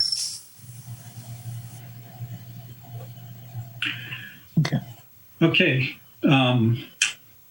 Chris, do you have any additional things? Oh, I'm good. Thank you. And Tori? I'm good. Thank you. Okay, well, then I believe I hit everybody on the board there. So thank you, everyone, for that presentation. I hope the public appreciates all the work that you've done. And as I mentioned earlier, we know that infrastructure is messy and takes time, but it's an evil that we have to deal with. And it sounds like everybody has been taking a good effort to make sure, all bases are covered on this. So thank you very much. Any other comments by staff, or shall we move on? Betty had asked 6 questions. Did you want us to answer those? Please do. Okay. So first question was on laydown area. We've identified a number of different laydown areas that are available to the contractor. they may have some central staging area. We're currently in discussions with a property owner on a location for a laydown area near the central part of the project. And so then related to that was a question about dirt and where the dirt's going. So given the nature of the construction, the tightness of the corridor, and the fact that some of this material will get displaced just by pipelines, and then the bedding material that we put in the pipelines, so there's a bit of material that will have to be hauled off. Contractors are always very good about disposing of material and finding outlets for that. Particularly if it's clean fill, they'll have outlets for that. So they will likely stage it at the laydown area and then haul it off. But again, that's the contract documents generally deal with disposal of material and require recycling of material and so on. So I don't know the specifics around what the bid documents say about that, but if there were any questions about that, I could get back to that. That was addressed in the project EIR also, and it identified the property where the wharf site is being constructed as potential disposal area for a clean. Thank you, Rob. Neighborhood coordination for neighborhoods adjacent to the construction area. Sarah, would you like to take that one? Sure. So I guess maybe what wasn't on the slide for the block by block notification approach is a starter, like more blanket notification that would go out 2 to 4 weeks before construction would start in a new area. So on this, I guess, south side of the roundabout, that neighborhood would all receive a notification in the mail where it wouldn't be a door hanger, like door to door necessarily for that whole area, but those people would absolutely be notified. And I think it goes to the bigger point too of we can't rely on one form of notification to reach everyone. This is going to have to be several different things all coming together to get the word out. So making sure that we are talking to the local media to let people know who may not be from town, from Morro Bay, or might be visiting, what they can expect. And then obviously the neighborhood being a part of that too. And then the businesses being a part of that. But it kind of goes to the point of needing our notification approach to be more than just a door hanger. The other one that applied to me sort of was do businesses know about the 3 passes? And so, yes, we included that in our discussions with the businesses in concept. But even as we were meeting with the businesses, we didn't have as defined information as you're seeing now. All of this really was kind of a conclusion of all of those meetings and all the thought that went into the traffic handling planning. So there's more work to be done there for sure in providing more definition and detail to what that phasing looks like. But even now, we don't quite have the right level of detail without a contractor on board to be able to provide what that will look like. But yes, the short answer is in concept, we did talk about it being done in multiple phases. In our notification process, and also that's why we always do a follow-up notification after the construction is passed. Is, by the way, we're not done. We will be back to pave and stripe and do other work. We always call it fallback work. That fallback work. Let's see the fiber optic line. I was just looking here at the plans. Yeah, there's a fiber on Main Street, but a lot of it is overhead. I'd have to look through all the different plans, but we did considerable utility research and then utility mapping, potholing, and then the designer actually hired a professional utility locator to go out and locate utilities and map and to define, to increase the accuracy of the mapping. So if that line is there, we know about it. And then also during construction, we'll be requiring the contractor to do utility verification before they go and dig as well.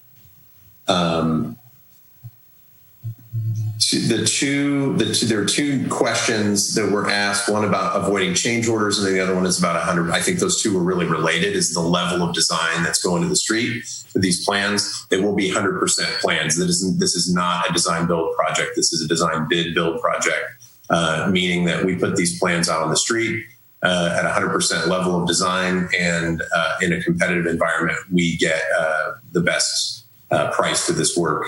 And then you can't avoid change orders, particularly when you're doing underground construction, which is why the city has invested in the investment that's been made in doing these 100% plans.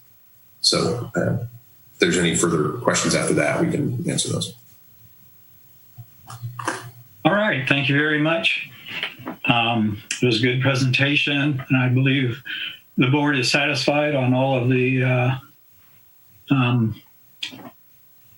information that was presented. And with that, we'll move on to item C, future agenda items. Jen, do we have anything mentions on here? Just pavement management for update for June. Do you see anything else that's possibly on the agenda at this time? Mr. Chair, I'll take this. Okay. So we'll have the pavement management plan update, which has been completed by pavement engineering. So have the final draft of that to present to the board. And then we'll have our usual director's report that we can spend a little bit more time with next time, also going over operations and potential changes to those operations due to COVID and reduction in forces. Right. Thank you very much. Again, I'd like to thank all of the presenters tonight and staff, as well as AGP and everyone that helped put this complicated little telecommunication meeting together. And with that, we will adjourn to our regular meeting on June 17th, 2020. Thank you, everyone. Thank you. Thank you. Thank you. Good night.